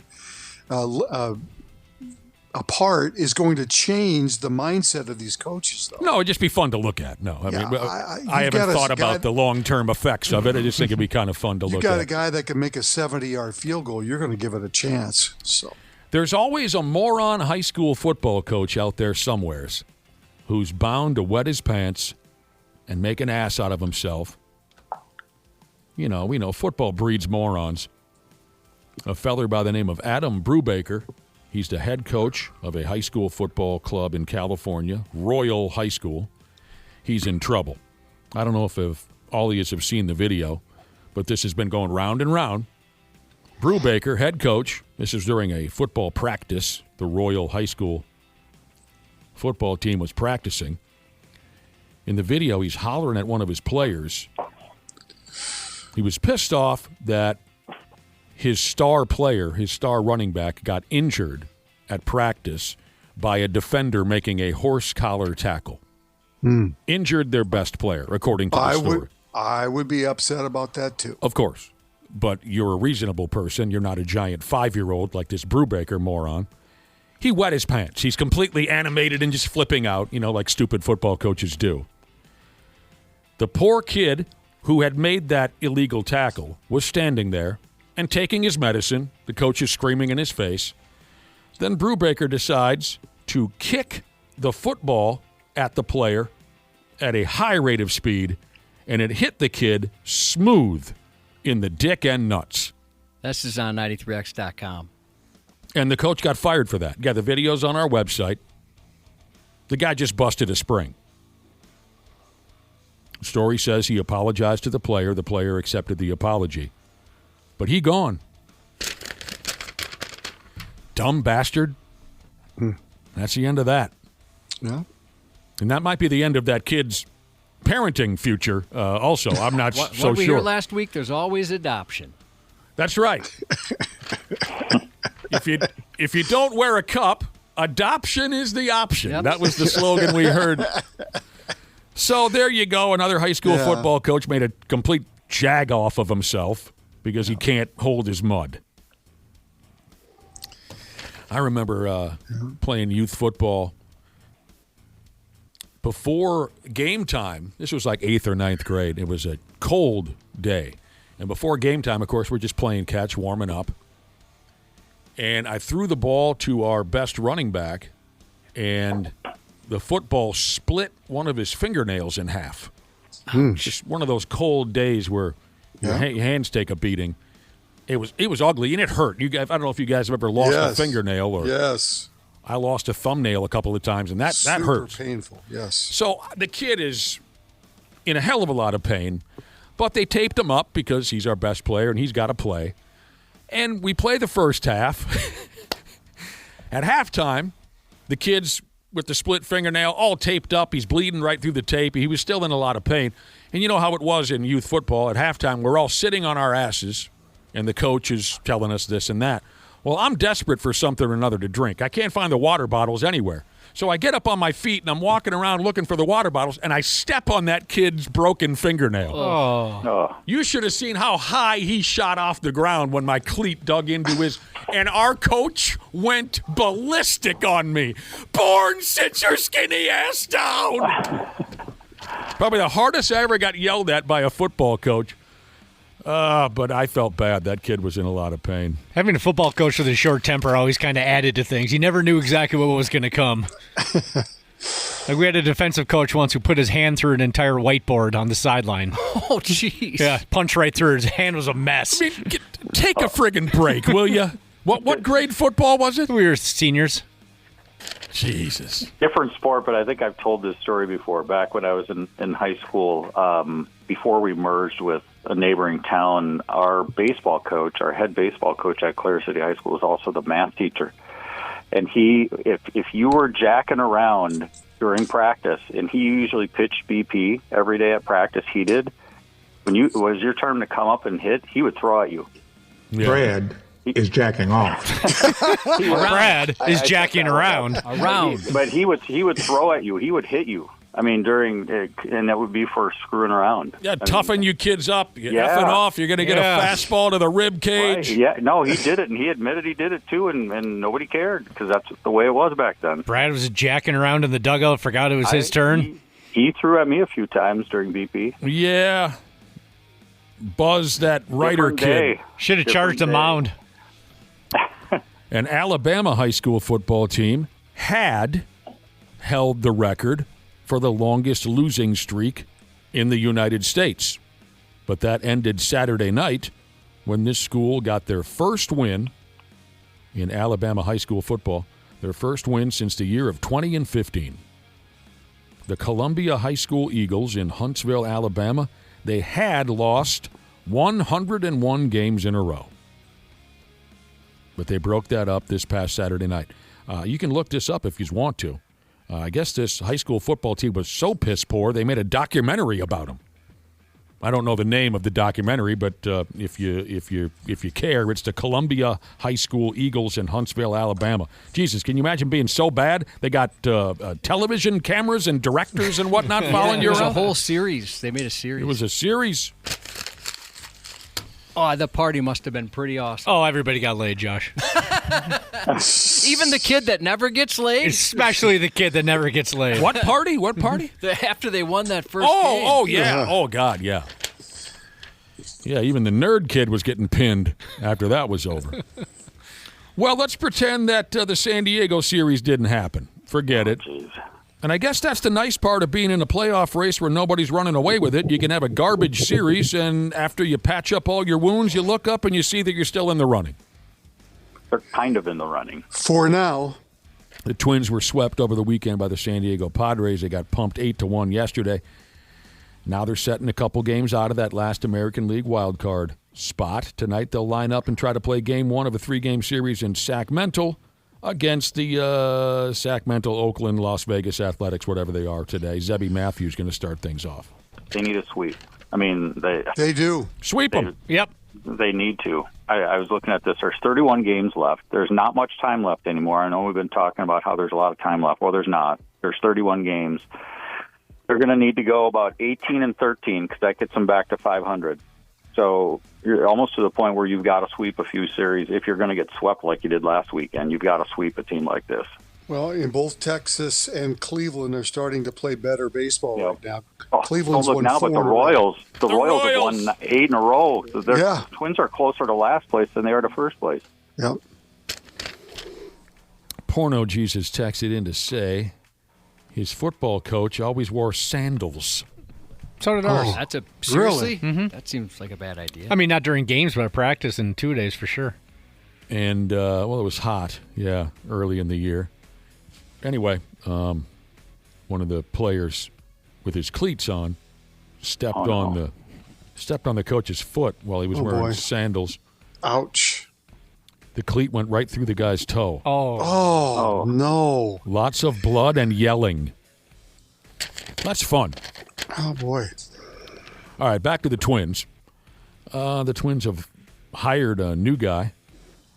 Sounds like to me, it sounds like an old character from Happy Days or something. They hired a former Yankees and Reds reliever by the name of Ron Marinaccio. Doesn't he sound like he would have hung out Looked out at Al's Burgers. Al's, yeah, he was at the diner there. He was in the diner. He was in the back with Al, Potsy, Ralph, Fonzie. They were all there. A reliever by the name of Ron Marinaccio. He's already pitched for 3 teams this season.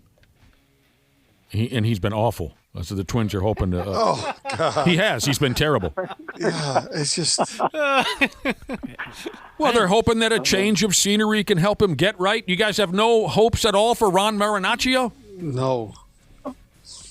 I don't. He's going to start things off in St. Paul. All right, Ron, you might as well pack your bags and go back to Milwaukee with the rest of the kids from Happy Days because my friends aren't giving you a chance in hell. Joni's been looking pretty good these days, Ron. Joni's been looking pretty good. But then maybe again, maybe he can help Howard at the hardware store. Oh, sure.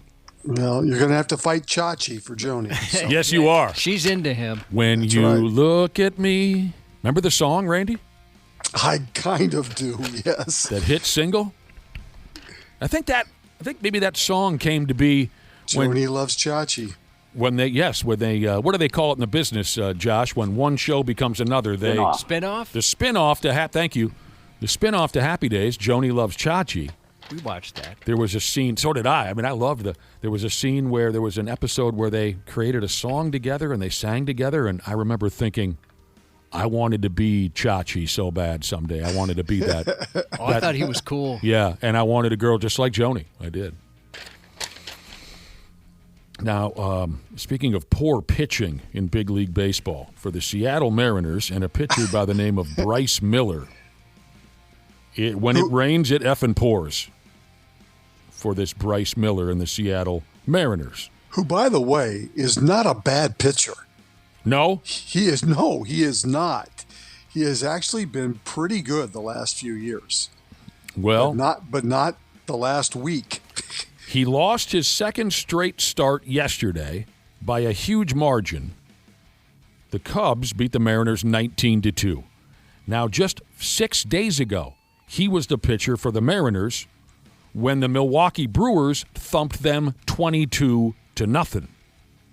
So, you know how this works. You open up the research books back to 1800. This Bryce Miller is only the fourth pitcher in Major League Baseball history to lose consecutive starts by at least 17 runs. He's the first swinging D to get pumped like this in back-to-back games since the year of 1890.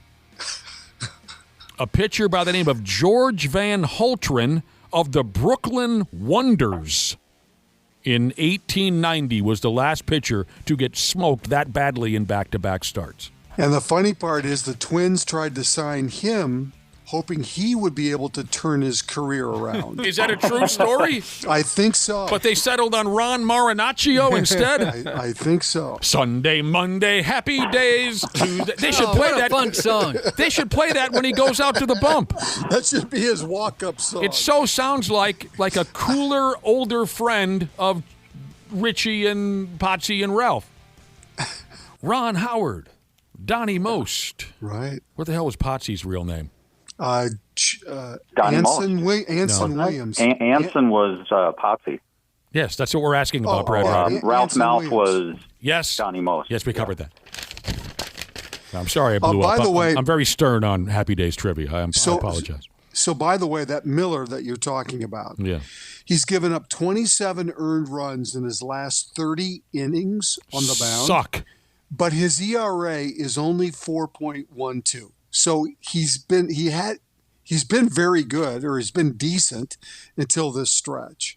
But he's lost his last 8 starts for Seattle. Yeah, that sucks. Now, speaking of the Seattle Mariners, this is also quite historic stuff. Do you remember, it was a week ago, what's his name again? Pete Ball Mount.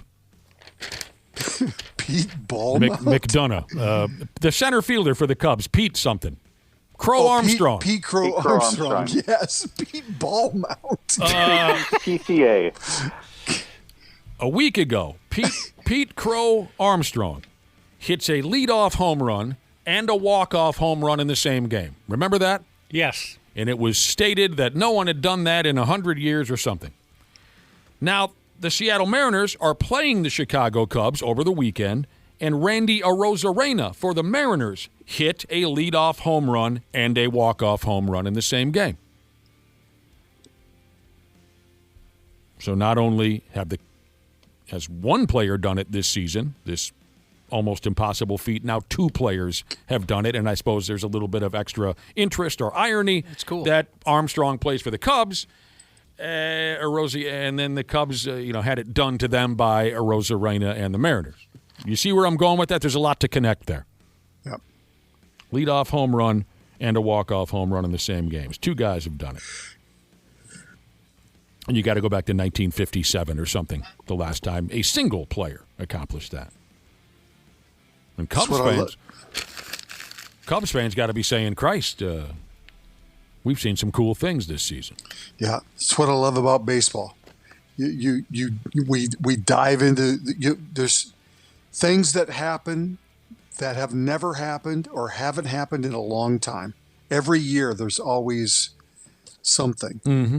That's what makes it interesting. I know why Mariachio, the new pitcher for the Twins, Mariachio, I threw the article away now. I think I have the correct name. I know why Mariachio made me think of Happy Days because of the Malachi brothers. The Malachi brothers, I believe, were the most feared competitors at the local demolition derby on Happy Days. They had a move out there, Josh, that I think was eventually they ruled it to be illegal because it was so devastating. It was called the Malachi Crunch.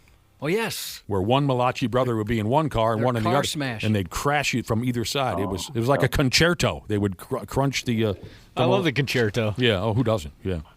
That's right. A listener texted in and said it was the Malachi brothers who drove in the demolition derby on Happy Days. That's where it rang a bell for me.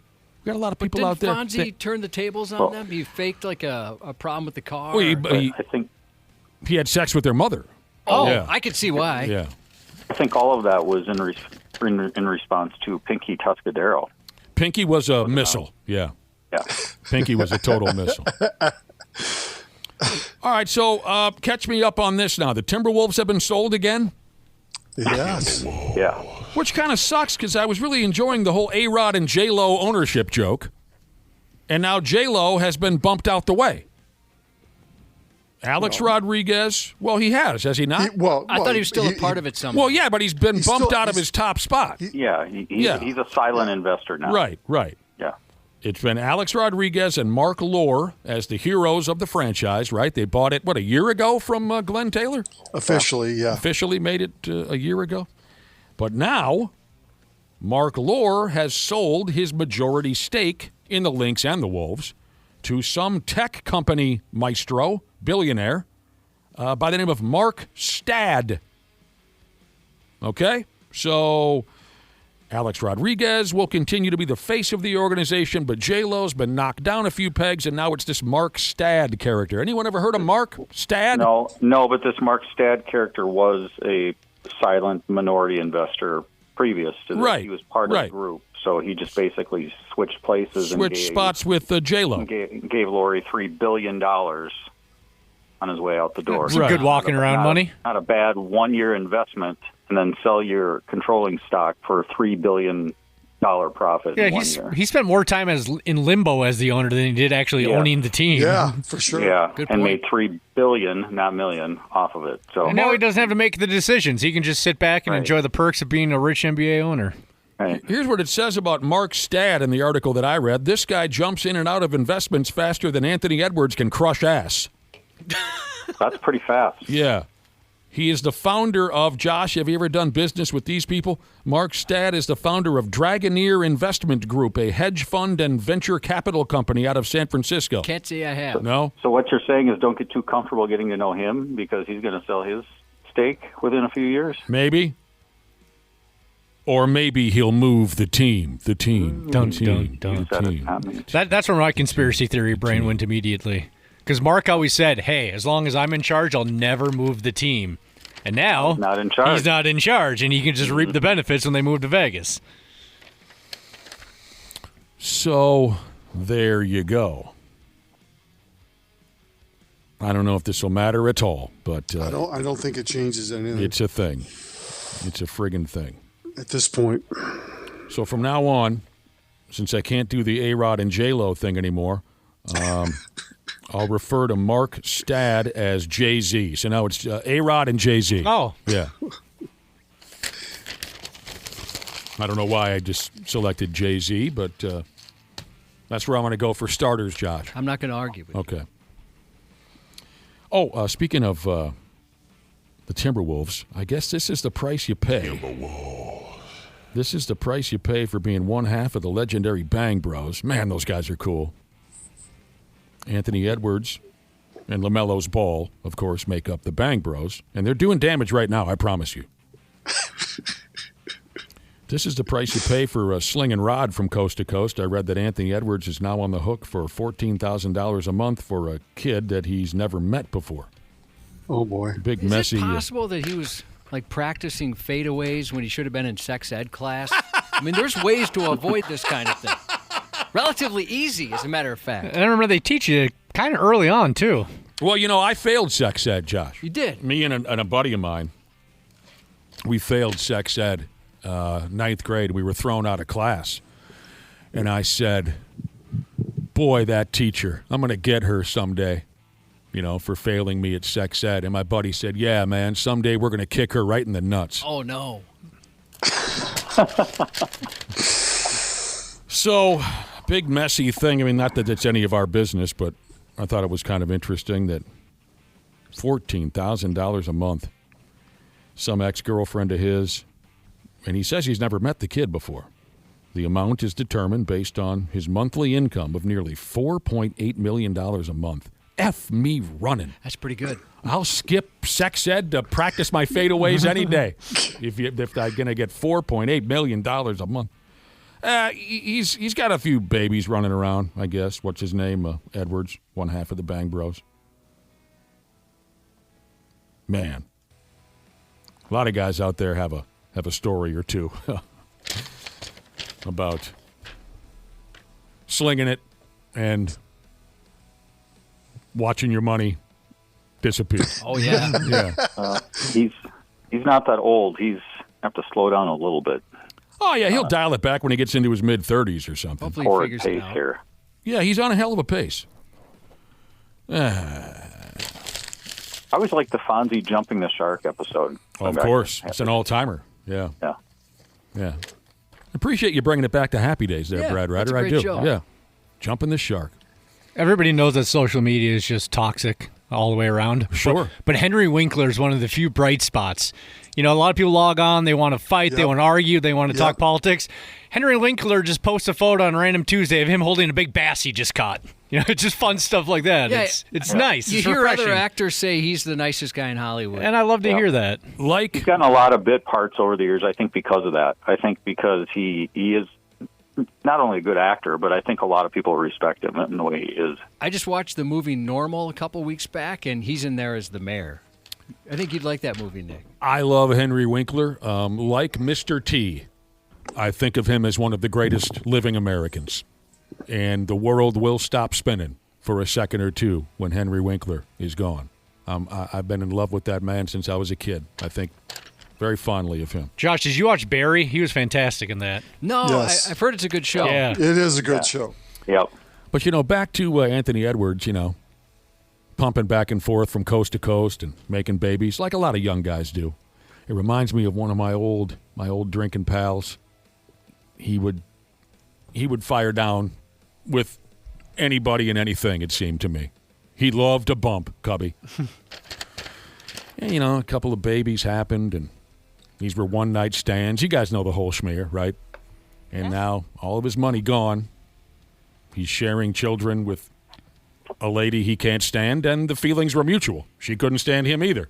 Just too many beers, and you get to pinball and back and forth, and it happens. So we were up north and at a campground partying, and he's given us his sob story about child support payments and all this and how it's just bled him dry. 2 hours later, he's got a case of beer in him. Some gal comes to the campsite, starts talking to him. They're getting along. They go into the camper, and suddenly that camper's going back and forth, back and forth, back and forth. And someone around the campfire says, "Here he goes again." And sure as hell, it produced another baby. No way. Yeah. Dude. That camper was just rocking, Cubby. You got Condoms, that phone call anything. once. What are you doing? What's that? You got that phone call once. Oh, God, yeah, I did. When I was 20 years old. Didn't have a pot to piss in. Not a pot to piss in. Gal calls me and says that she and I are having a baby. I was working nights, driving forklift at night, so this is like 2 o'clock in the morning. Me and one of my coworkers from the warehouse are playing Super Mario Brothers or something and drinking beer. Telephone rings, says, "Yeah, well, got a baby on the way." And I remember just being as agreeable as I could in the moment. I mean, I was totally shocked. But I I said something like, okay, well, we'll take care of it. We'll be all right. We'll make it work, right? And I had no idea what I was saying. Of course. I hung up the phone. I turned to my bro, and I said, well, it's over for me. And he said, what are you talking about? I said, well, she just told me that we're having I wasn't very focused on Mario Brothers for the rest of the night. Yeah. I did. Josh, I will tell you that my beer intake sped up quite a bit from that point. I would guess so. Was this the guy that didn't know how babies were made and who had what genitalia? No, not the so same you guy. You didn't have to explain it to him. No, it wasn't the same guy I failed sex ed with, no. But I think I went to bed about 7 a.m., after drinking all night. And I couldn't believe it. I just kept thinking to myself, what have you done and what are you going to do now? Well, phone rang again, I don't know, 3 o'clock in the afternoon, and she said, oh, yeah, sorry, false alarm. She got her period. I don't know. That's definitely what it was. I said, don't ever call me again. I've been there, where I'm like, oh, well, this is it. Yep, I definitely did it this time. And then, you make a phone call. And then a day or two later, never mind. Oh, sorry, you've made that phone. You told the guy that you were having a baby? No, it's never like, hey, I'm having your baby. It's like, hey, my period should have been here like 2 days ago. It's the same damn thing. Might be a little sketchy, yeah. So I guess it's pretty similar in a roundabout way. You didn't want to wait for the stick? No, because that made it more real. Oh, sure. Yeah, if you went and peed on a stick, that made it much more. It makes real. the guy sweat a little bit if you don't like him or if something happened, right? Yeah, definitely. Yeah, no, I didn't like to play those games because at that time, I did not want to be a mother either. So it was a lot of Target bathrooms. I've seen some things. Thanks to Target. Thank you guys. I had a buddy great pregnancy tests. I had a buddy in high school that had a close call, and we were like, dude, just start wearing condoms. He goes, man, do you know how expensive they are? Do you know how expensive a child is? They're pretty expensive. Those friggin' condoms are nothing but trouble. Hey, you know how we like to have fun around here? Poking fun at the Timberwolves for the play-in game victory. That party's still going on. They haven't stopped it yet. And I'm fine with that. We raised a banner for that, I believe. Did they really? Did they really raise No. I didn't. I don't look at the banners. I mean, I wouldn't be surprised because of what I'm about to tell you. I wouldn't be surprised if they did. But however many years ago that was when they beat Denver or whoever it was, and you got Patrick Beverly crying and Karl Anthony Towns just kissing his girlfriend at center court, and they're running up and right. Everyone remembers. Mm-hmm. We were made fun of from town to town. Well, the Timberwolves were. Check this out. Last year, the Charlotte Hornets had a victory in that play-in gimmick, but then lost to the Orlando Magic. If my memory serves me correct, they did not have an actual series. They had a victory and then quickly lost in the play-in gimmick. Well, it says here that the Hornets franchise has, how do I say this? I'll get there. They've framed the net from that lone play-in game victory last year over the Miami Heat. And I guess it's going to be hanging in their arena somewhere. So I don't know if the Wolves are off the hook now. Well, yeah. Well, I don't know. That's going too far. What's this say? Yeah, when you haven't had a lot of success, I can. But now you're just amplifying the fact that, hey, we don't have a lot of success, so we're going to do this. Again, if you remember the play-in game gimmick, you can win a game in the play-in and lose and still not make the playoffs. And lose the following game and still not make the official play. So that's what happened with the Hornets. Correct. And they framed the net. They cut down the net. It's all very silly. The Denver Nuggets signed DeMar DeRozan. And some concerning news here.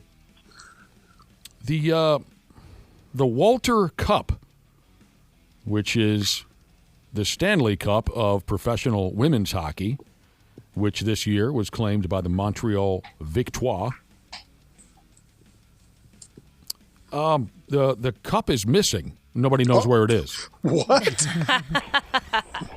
Now, the Montreal players have it to be able to celebrate with. And I don't think it ever got to them, really, because the story's a little confusing. Now, like the Stanley Cup, this is a replica. This isn't the real Walter Cup, but it's the one that they hand to the players so they can go town to town and drink and carry on, right? Yep.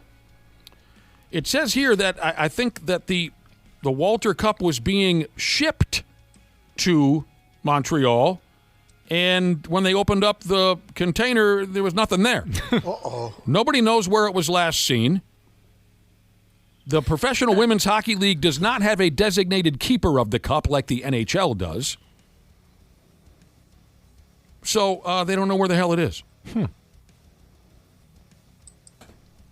And then the last statement in this story had no further information. It says here the Professional Women's Hockey League may not exist next season. Did anyone see any further information? Want to elaborate on that, maybe? No, they did not elaborate. I just ended the sentence with that? Yeah. Just saw that sentence. Yeah. Wow. I don't know. To me. I don't know if that's a joke or I have no background on that. All I can tell you is that they lost the cup. That's great. I love that. At least it wasn't one of the girls' faults. Like they weren't too drunk at Speaking the club. of a Target bathroom, they took it into the Target bathroom and walked away without it or something like that. Very typical girl move. Yeah. So there you go. You know, women, we love our Target. Have you left something behind in the Target ladies' room? Oh, plenty of times. Yeah. Yeah. I mean, I'm there enough. Yeah. What happened, Josh? I was picturing something. I know you've left things behind in Target bathrooms and various bathrooms around town.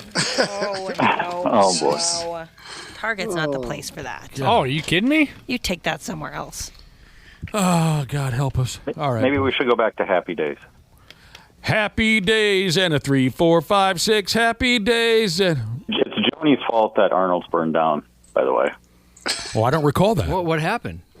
Well, you don't remember Arnold's burning down? That was yes, I do, but I don't recall any blame being placed on anybody. This is very important here, Brad. You better know what you're talking about. No, I'm serious. It was Joni's fault because Chachi asked her out on a date. She finally said yes. Chachi got so excited that he threw off his apron and threw it on the grill and started the fire. That's right. Wait a minute, you're putting that on Joni? You are Joni's such fault. a pig. Scott Baio's the guy who threw his apron on the fire. Maybe he should be more mindful. He was too excited because she'd been playing hard to get for so many years that all of a sudden when she said yes, he lost his mind. That's a bit of a reach, Brad. I'm going to say that's more on the guy that started the fire, not soft inspired the fire. Any her fault. touch could be. Oh, my God. You have been hurt. You've been hurt bad. All right, we got to putting that on friggin' Joni. Hey, it's Dana, Smart Club member of Standard Heating and Air Conditioning. When your AC isn't working, everything just feels off. That's why I trust Standard Heating. They're fast, reliable, and make it easy. So it's just one less thing to worry about. And if you've never tried them before, now's the time. Get $75 off your first service or tune-up. And while you're at it, mention 93X. StandardHeating.com, providing the comfort you deserve since 1930. Years of hard work, and now you've got pain in your back, your shoulders, your knees, maybe your joints. You need help. Randy Shaver here with the answer. Dave Bialke. He's got over 30 years experience in getting workers' compensation benefits for people just like you. Don't suffer. Call Bialke Law today. 763-571-2410 or go to bialkelaw.com. That's BIALKE law.com. And it spells relief for you. Mic Drop, hosted by former Navy SEAL Mike Ridlin. What is your take? Was it what you expected? Oh, it was the best thing ever. It was something I always wanted to do. If you show me a clear goal, I'm like, okay, I can do that. Master Chief, he's like, you realize there's about 1% chance of you making it through. 1%? That's all I need, Master Chief. My platoon went home early, and I just went up to my chief, and I was like, I'm not going home. Turns out I'm staying. That's when we go to war. Yeah. I was like, okay, I could get used to this. Mic Drop. Follow and listen on your favorite platform. Dr. P. Jesus. The 93X Half-Assed Morning Show. Checking in at 8:29. 8:29 by God on the Monday show. And we'll get going again here by chatting it up with our bro, Dr. P. Jesus. Go ahead and send in one of those text messages if you want to take part in our Ask the Doctor segment. 651-989-9393 is the number, brought to you by the folks at Luther Kia Bloomington. Dr. P, of course, is brought to you by Hogbauer Automotive, 3rd Avenue and Main Street. Good morning, Dr. P. I didn't know I was brought to you by Hog Power? Hogbauer. Thank you. Automotive. It's they over there on sponsor a lot of stuff. Hogbauer Automotive. That's right. I should get to know them. 3rd Avenue and Main Street. Okay. Well, you look at the T-shirts right there. We got Hogbauer T-shirts hanging here in the building. You've never heard their commercials at all? No, I need glasses. Well, you to should see play that, Dr. too. P, the ad, if you have it at the ready, The Josh. first or second ad? First one. The first ad? Yeah. Okay. This portion of the Half-Assed Morning Show is brought to you by Hogbauer Automotive, conveniently located at 3rd Avenue and Main Street. We've got the fairest prices in town. What's the bill? How much you got? No, I'm asking how much the repairs are.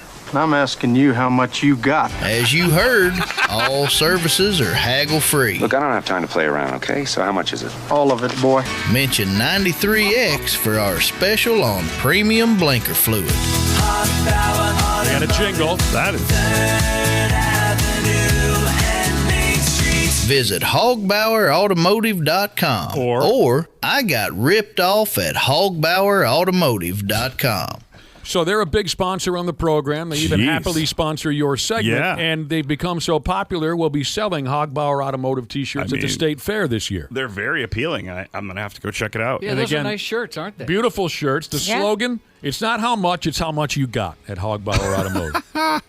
All right, fun. It's always nice to give a sponsor a shout-out or Yeah. two. So. How often do you play their commercial for free again? Probably not often. Oh, Josh. Oh, they pay quite a bit of money. Oh, good. They Yeah, told every Josh hit it whenever he feels like it. Yeah, so. Yeah, they are our biggest sponsor. All right, How you been? Oh, good. If I don't know an answer today, I'm just going to say, Hogbauer it, please. And Josh can and I play the commercial? Yeah, I'm sure people will love that. No, I'm good. I'm good. Maybe we can begin our conversation by elaborating on something you asked us about off air. You were asking us about our wiping habits. I did query you, yes. Dr. P was wondering when we wipe ourselves Yeah. to clean ourselves after what Josh calls a dookie. Mm-hmm. Do we create a flat surface with the Yeah. toilet paper, or do we bunch it up? And the flat surface could be rolling it around your hand. Right. You know, like you would sort of tie up an extension cord. Mummifying your hand. Yeah. Or doing a nice folding thing. Okay. I have had this conversation with people, actually, medical colleagues, and it was pretty funny just to hear how they were raised, you know? And some people are raised to stand up. Some people are raised to sit down. Yeah, I stand. Hopefully everybody is raised, at least for women, to go front to back, not back to front. Right. That wasn't taught to me enough. But yeah, I mean, if people want to, Did you have problems? Were you a back to fronter for a while, Ashley? I just never, I guess maybe in my life, I never went far back enough for it to like ever be an issue, but I never had an issue with anything. I never really. You never went far back enough, so you weren't cleaning your bottom properly. No, maybe I just wasn't getting in. It must have been to that. very dirty. Because I'm talking about like I'm literally only peeing. So I never went far back enough when I was only peeing. Women do have that whole They do have feature. that hole. They have that hole. Well, so tell us, are there benefits or negatives to these wiping? Oh, I don't think so. Habits. I think it's simply sort of a matter of where you're from. Yeah, where you're from, what your parents were raised, and so I guess I only can think of rolling it around your hand, folding it, or crumpling. But maybe there's like origami or okay. There aren't probably any others. Tell me there aren't any crumplers in this group. No, that's insane. No. And what are you? Unless I'm in like an absolute rush. I ain't Or got if it's time like to do leaves anything. in the woods because you're really in trouble, maybe. But I can't imagine a crumpler. If you're a crumpler, text us 651-989-9393. And What are you? explain. Yeah, what's wrong with you? What are you from Mars or something? Why would you be a crumpler? I usually wrap toilet paper around my hand and then take All right. the wrapped toilet paper off of my hand. that's how I was raised. Yeah. You wrap it around. Josh? I've never used toilet paper. Oh, my God. I can't contribute to this conversation. Right. Snaps off clean every time. You like what? I just let it crust. Oh, my God. It's none of my business.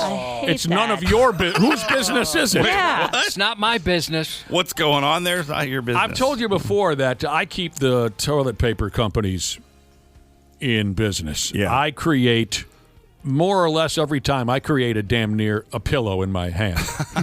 I go through a lot of it. I like a comfortable experience, Dr. P. Yeah, that is the other factor, is how much do people use. Well, what about things like anal fissures? I thought that poor wiping habits could create terrible things like that. I mean, really aggressive, probably, no. but I think it's more about constipation and things like that. All Although, yeah, when people have hemorrhoids, it starts to become a very delicate process. Oh, God, I bet it is. Well, I guess I have firsthand experience. Listen to this, Landscaper Jesus. I'm a crumpler, and I only use one sheet at a time. Ooh, that's more of a dabber, Stop. really.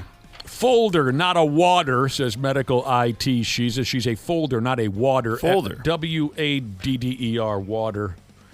All right. But that's a great way to start. Yeah. Your segment, I think. Yeah, thanks for asking. Yeah, thanks. Yeah, you bet. Yeah, I'm just here to help. It was a nice wiping seminar held by Dr. P. All right, Dr. P. Jesus, 651-989-9393 if you have a question. I got one right from the friggin' get-go, and it goes like this. Is it difficult to lower cholesterol? Oh. Is it difficult to lower cholesterol? Well, I'm guessing they mean, is it difficult to do it without using medications? It sort of depends which part of the cholesterol panel is abnormal. I mean, the traditional things we have looked at forever is total cholesterol, LDL, which is the bad, quote-unquote, cholesterol, the simplest way to look at it, HDL, the quote-unquote, good cholesterol. By the way, they just texted back and said, yes, by changing my diet. Okay, yep. Yes. And triglycerides is the other one. That's the free fats. So it depends which part is abnormal. Triglycerides definitely can be affected for most people, unless you have some sort of a metabolic problem. If you eat a lower fat diet, if you drink less alcohol, your triglycerides will go down. Some people, it doesn't matter what they do, and they have sort of a genetic condition. LDL, that bad cholesterol, I'd say if it's extraordinarily high, again, maybe sort of a familial tendency, like a familial hyperlipidemia. And I only know two people that have high cholesterol, and they're both in good shape. I always thought it was like a bad diet type of thing, and you're overweight. Again, it can be. So that LDL, again, you can if you eat a lower fat diet, just a healthier diet, and you exercise, that generally go down. The HDL is the one that you want it to be higher. That's the good cholesterol, sort of protective cholesterol. That one. I was going to ask you about that because I've had borderline high, and it was that. It was okay, the good so one, that's. Which I didn't. I know realize. It gets confusing because so that's not a bad? higher HDL is generally considered protective against heart disease. It's a cholesterol molecule that sort of mops up extra particles. So you want your HDL to be higher, but that is primarily through exercise.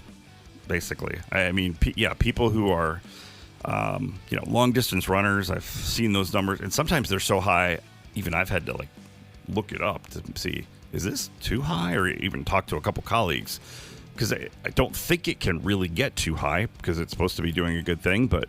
With a little bit of exercise and you alter your diet a little bit, you can dummy those numbers down. You definitely can. You absolutely can. Losing a little weight.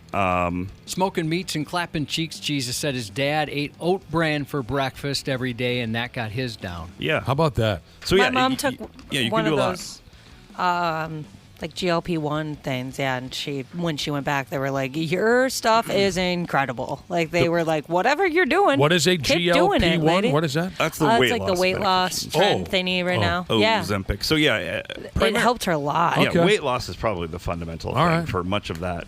Increased exercise. And then some people, it's so high, or if you have diabetes, if you have heart disease, or if you have sort of an inherited really high cholesterol, oftentimes medications is what you need. And the medications are very effective, too?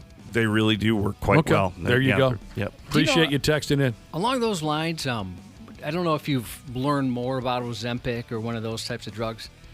Drug, is that the way to call it? Drugs? Sure. Okay. Yeah. A family member just started it. I just found this out over the weekend. And they're overweight, but not to the point where I thought, you should look into something like that. Is that becoming more normal where people who are just kind of overweight are doing it?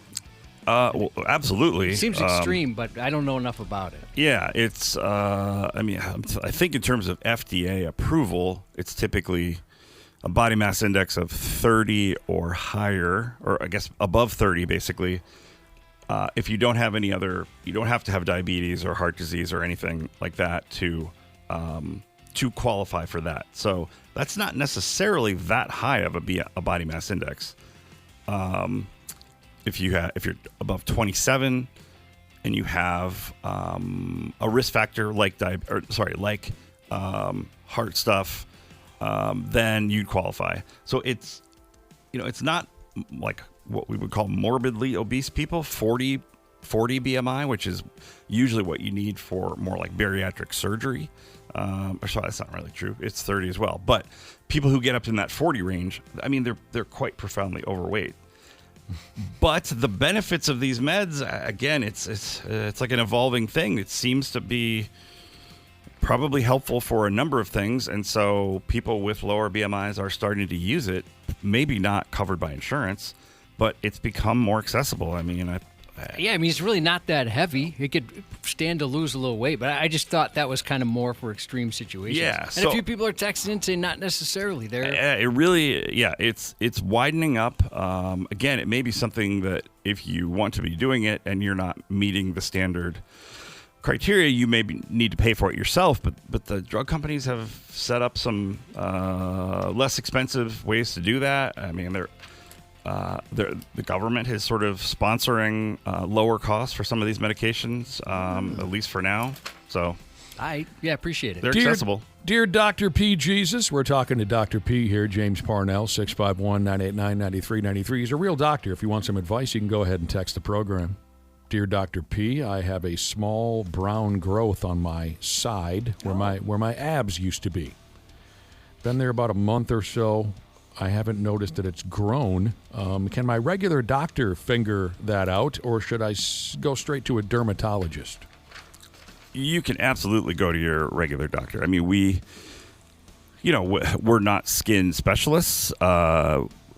We sometimes bust out our textbook if we have to, but I'd say the most common things are what we see. They may look a little different than expected, but there's usually there's pretty clear criteria for when, that's something that needs to be removed and sent off to pathology, versus, that's an irritated skin tag, or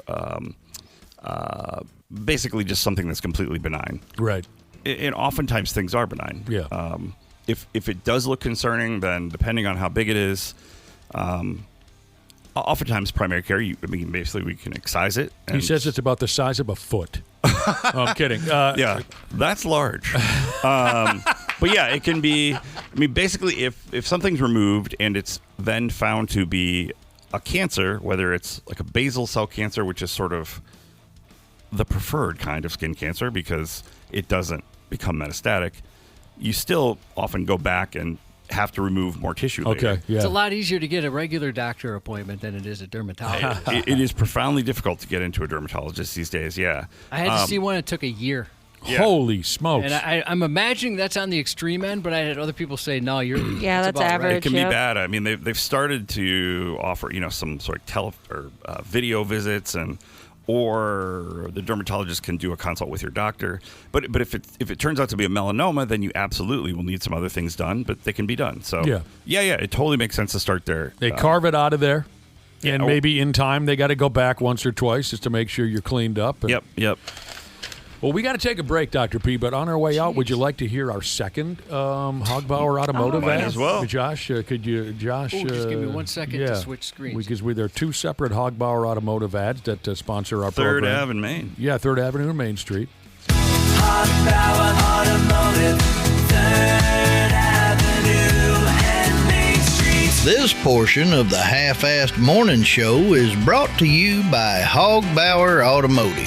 Car's got a lot of pickup. It's got a cop motor, a 440 cubic inch plant. It's got cop tires, cop suspension, cop shocks. It's a model made before catalytic converters, so it'll run good on regular gas. Visit hogbauerautomotive.com. We've got the fairest prices in town.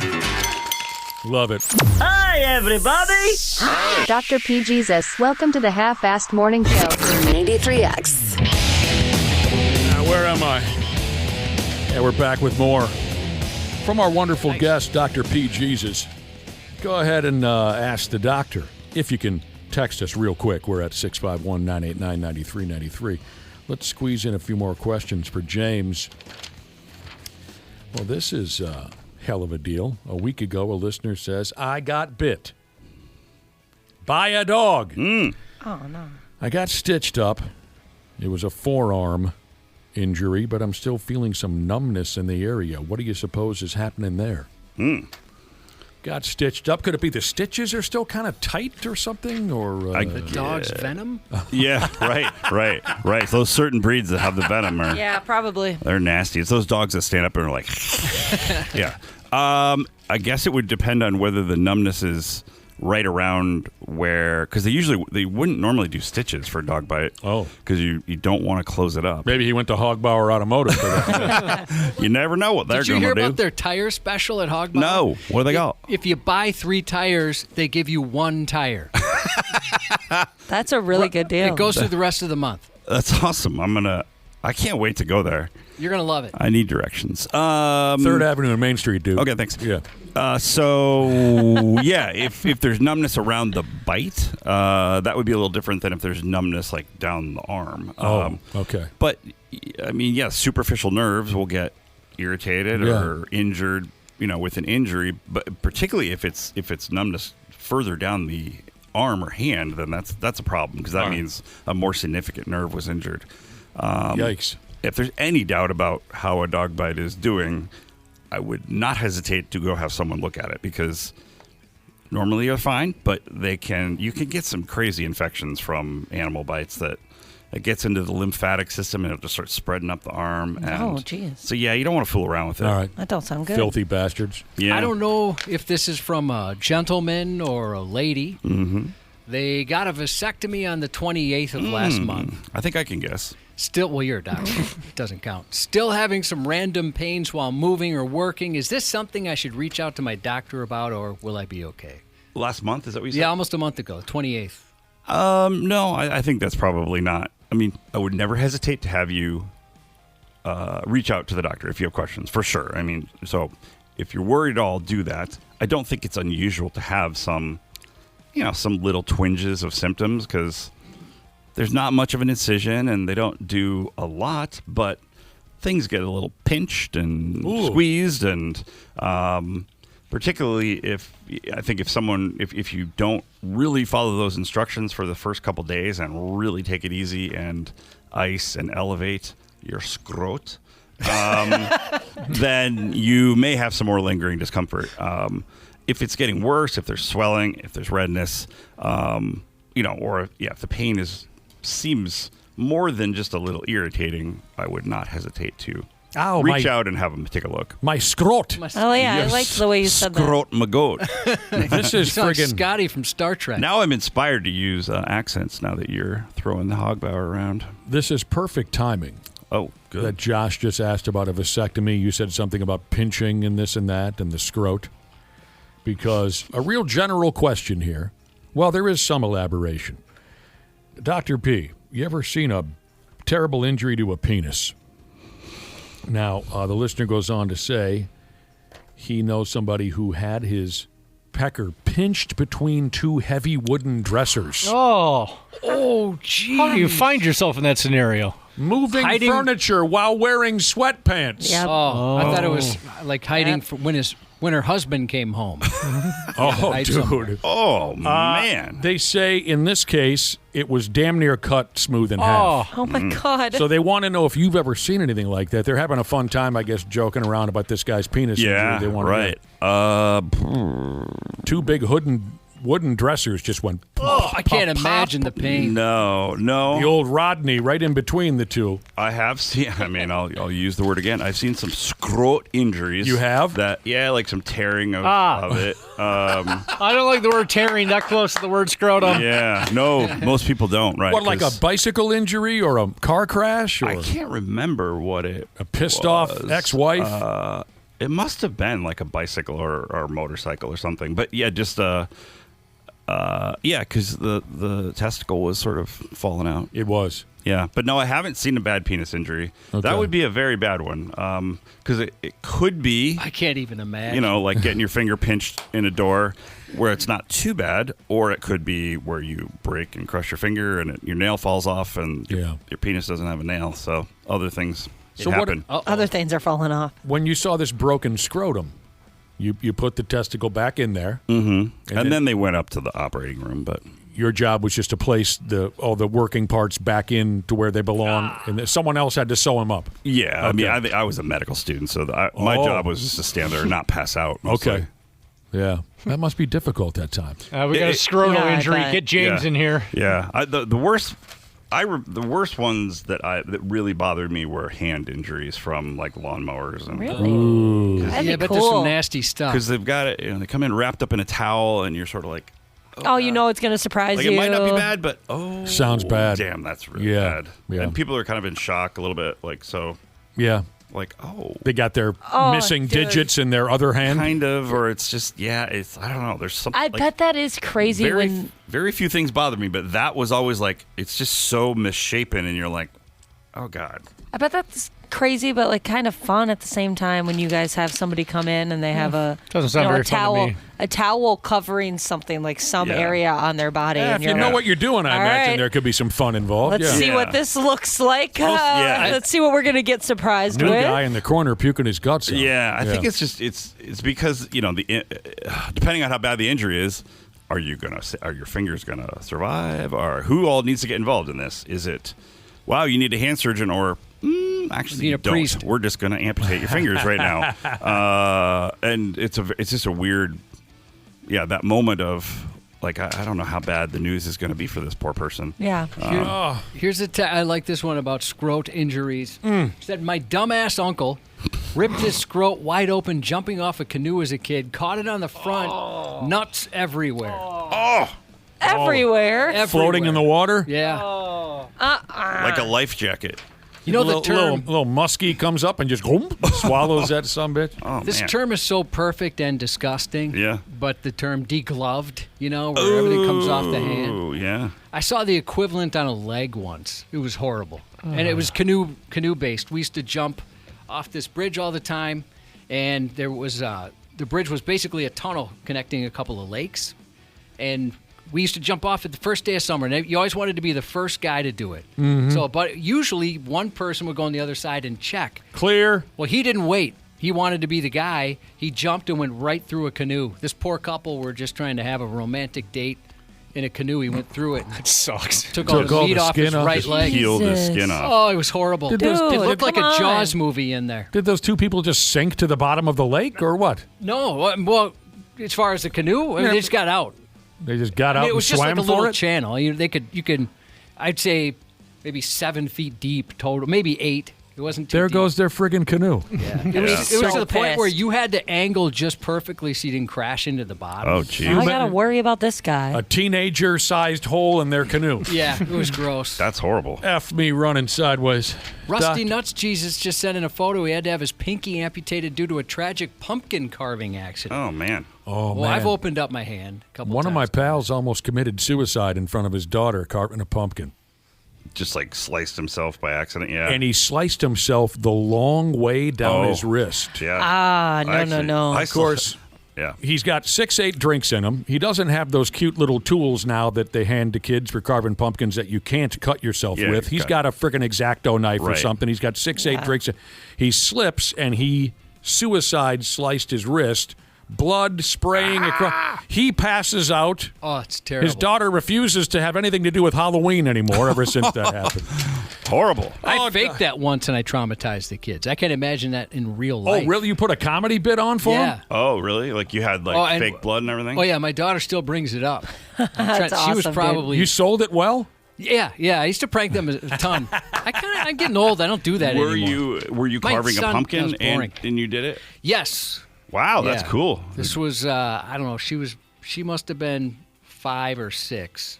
And I thought they'd think it was funny. And my older one did. Yeah. She did not. Explains why she flinches every time she looks at you. Yeah, anytime I'm around a pumpkin, she freaks out. Did anyone get that on video? That would be fun to see. No, nothing like bummer. that. Dr. P, go out She'll there. bring it up. You might see her at the fair or something. Good. Yeah, I would love to join you guys at the fair again. You should.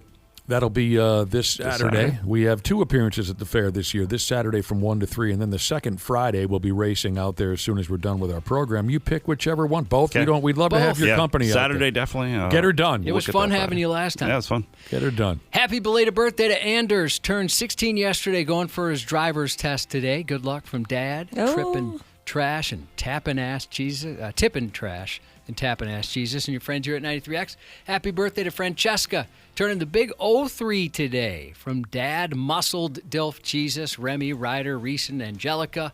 Happy birthday to Jackson. He's turning the big 06. And good luck to Chase on your first day of 6th grade. 93X. Air conditioning. The love of my life. Uh-oh. That doesn't sound good. What's going on, Habs podcasters? We're getting into that soupy part of the summer when your air conditioning is going to be holding on for dear life. That's where our friends at Standard Heating and Air Conditioning come into play. If your AC is out, you shouldn't have to wait. Standard prioritizes homes without cooling, so they got your back. With over 70 trucks on the road, they're ready to make you comfortable fast. That's better. Schedule now at standardheating.com, providing the comfort you deserve since 1930.